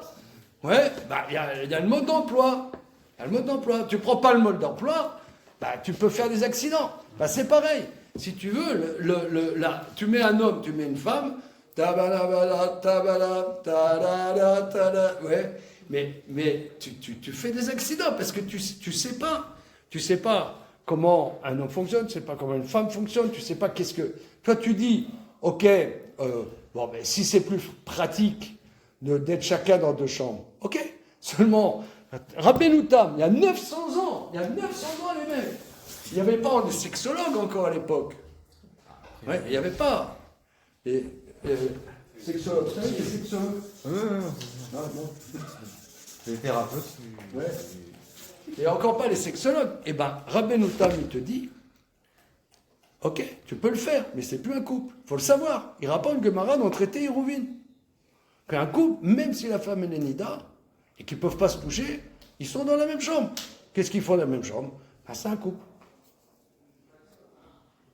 C'est un couple. Ah, c'est quoi un couple? Ils sont ensemble. Ah, ils ne peuvent pas se toucher, mais ils sont ensemble. Et ça veut dire, je sais pas, ils se réveillent, ils se racontent, tiens, j'ai fait un rêve, je sais pas, ou je sais pas. La halakha, c'est pas ça. Comment? La halakha, elle dit qu'il ne peut pas y avoir une tierce personne dans la chambre. Ouais, pas une tierce personne. Enfin, ça veut dire, j'imagine que même par praticité des apparts trop petits ou des lits trop petits ou des lits qui ne se séparent pas, il y a des milliers de couples qui vont, dont le mari va dans le salon quand la femme est là. Oui, mais ça, c'est pas bien. Il y a une plaisir de l'intimité aussi. Non, ça, c'est. Non, ça, c'est vraiment le sujet. C'est le sujet ce soir. C'est pas bien. C'est pas. Moi, je déduis de ce que dit Rabbeinu Tam ici. Je déduis de ce que dit Rabbeinu Tam. C'est pas un couple. C'est un semblant de couple. C'est-à-dire, au niveau de l'état civil, c'est un couple, c'est tout. Mais c'est pas un couple. On doit faire un effort pour partager sa vie. Ah, il ronfle, il va faire attention, je ne sais pas, trouver des moyens pour ne pas ronfler. Je sais pas. C'est difficile. Personnellement. Moi, je sais parce que je ronfle. Alors, personnellement, j'ai trouvé vraiment très intéressant la dernière séquence. Parce qu'en fait, il y a peut-être une piste, peut-être que je me trompe, mais on dit que Kodesh, c'est la séparation, mais c'est aussi la dimension sacrée, c'est le sacré. Et que dans l'option qui est celle-là, c'est-à-dire que malgré l'imminence de la Nida, il y a une obligation sous couvert du sacré, précisément, que l'intimité se fasse quand même dans une relation non touchée. Voilà. Et ça, je trouve que c'est une très belle dimension, pour le coup. Voilà. Et là, c'est beau, ça. Ça me plaît. Vous avez entendu ce que dit Claude? C'est extraordinaire. One more time. Vous pouvez redire? Non, c'est parce qu'en fait, séparation, c'est Kodesh. Kodesh, c'est sacré. Et tout ça se fait sous l'angle du sacré. Et c'est pour ça qu'il y a une grande beauté du judaïsme, précisément. Parce que, précisément, là, le couple, il n'est pas dans le touching, mais il est quand même dans l'intimité. Avec comme une sorte de talet au-dessus. Voilà, un talet au-dessus. Il faut être un peu poétique pour se dire, voilà, ils sont protégés par cette dimension sacrée. Voilà. Je trouve ça très Ce que dit Claude est extraordinaire. Ça veut dire ici, ce grand maître d'il y a 900 ans, il nous enseigne qu'il y a des périodes où le couple ne se touche pas. Et bien, c'est pas parce qu'il ne se touche pas qu'il n'y a pas d'intimité. C'est incroyable. Non, mais c'est incroyable. Tu pourrais penser, l'intimité, c'est de se toucher. Oui, c'est vrai. C'est vrai, mais pas que. Mais pas que. Ça, c'est supérieur. C'est une science. Oh. Par le regard aussi.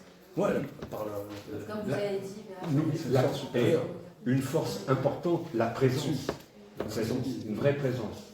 Une présence. C'est la présence divine. La présence divine. Voilà. Sous l'angle, il y a la Shekhinah. Ouais, c'est la Shekhinah. Ok, merci les amis. Merci. On a vu un peu passage. Merci pour votre patience.